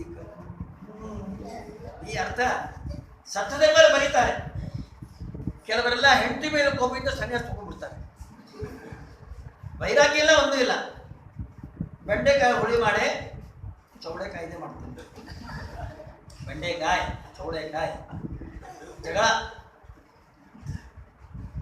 ಮಾಡೋರು ಏನು ಮಾಡ್ತೀನಿ, ಸನ್ಯಾಸ ತಗೊಂತೀನಿ ತಗೊಂಡ್ರೆ ನಾನು ತಗೊಂಡ್ಬಿಟ್ಟ, ಹಠ ಮಾಡಿ ತಗೊಂಡ್ಬಿಟ್ಟ. ಆಮೇಲೆ ಕಷ್ಟ ಅರ್ಥ ಆಯ್ತು. ವೆಂಕಟೇಶ್ ತೀರ್ಥರು ಅಂತಿದ್ರು, ನಿಮ್ಮ ಊರಲ್ಲಿ ಬಂದಿರ್ತಾರೆ, ಈಗ ಎಲ್ಲಿದ್ದಾರೋ ಗೊತ್ತಿಲ್ಲ, ವೃಂದಾವನ ಸ್ಥಳ ನಮ್ಮ ದೇವಸ್ಥಾನಕ್ಕೆ ಬಂದರು. ಸ್ವಾಮಿ ಮತ್ತೆ ಗೃಹಸ್ಥಾಸ್ತ್ರನ ಆಗ್ಬೋದಾ, ಅವಕಾಶ ಇದ್ದರೆ ಹೇಳ್ಬಿಟ್ರೆ ಒದ್ದಾಕೆ ಬಾಬಾ.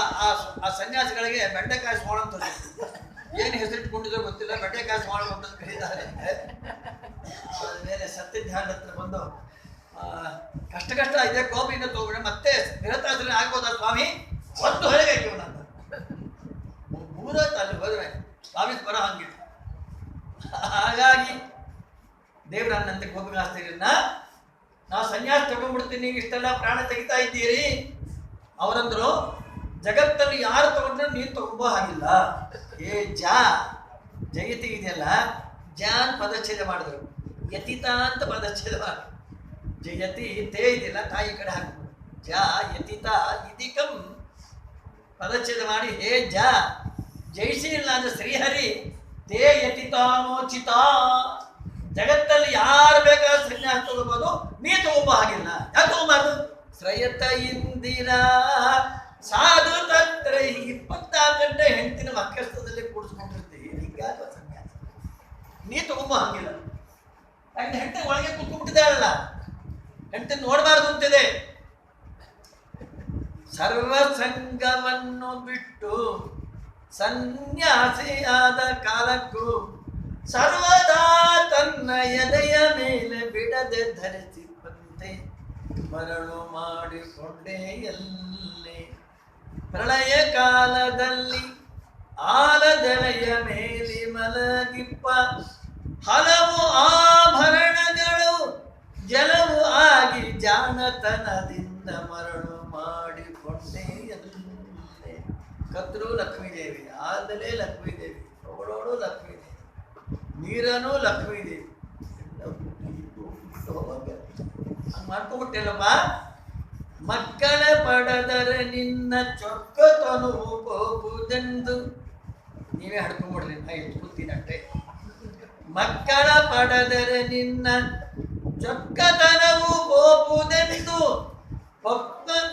ಮಕ್ಕಳು ಮಕ್ಕಳ ಪಡೆದು ಕಕ್ಕುಲಾತಿ ಪಡುವಂತೆ ಮರಳು ಮಾಡಿಕೊಂಡೆ ಎಲ್ಲೇ ಎಷ್ಟು ನೀನು ಹಡಿದೆ ನಿನ್ನ ಗಂಡಕ್ಕೆ ಪಾಪ ಒಬ್ಬಳಿಂದ ಹಡ್ಕೊಳ್ತಾನೆ ಮೂರಿಂದ ಹಡ್ಕೊಳ್ತಾನೆ ಎಷ್ಟು ಕಷ್ಟನೇ ಎಡಕ್ಕೆ ಭೂಮಿ ಬಲಕ್ಕೆ ಶ್ರೀಯು ಎದುರಿನಲ್ಲಿ ದುರ್ಗಾದೇವಿ ತೊಡೆಯ ಮೇಲೆ ಲಕ್ಷ್ಮಿಯಾಗಿ ಬಿಡದೆ ಮುದ್ದಾಡುವಂತೆ ಮರಳು ಮಾಡಿಕೊಂಡೆ ಎಲ್ಲಿ ಎಂದೆಂದಿಗೂ ಮರೆಯ ನಿನ್ನ ನಂದದಿ ಜನರಿಗೆಲ್ಲ ತಂದು ತೋರೆ ಸ್ವಾಧೀನ ಪುರಂದರ ವಿಠಲರಾಯನ ಮರುಳು ಮಾಡಿಕೊಂಡೆ ಎಲ್ಲಿ ಆ ಗಂಡನ 5 ನಿಮಿಷ ನನ್ನ ಬಿಡೆ ಅನುಗ್ರಹ ಮಾಡೋದು ಹೇಳಮ್ಮ ಅದಕ್ಕೆ ಲಕ್ಷ್ಮೀ ಭುಜಂತರಗತ ಇಷ್ಟರ್ಥ ಆಚಾರ್ಯರು ಎಲ್ಲ ಕಣ್ಣು ತೆಗೆದು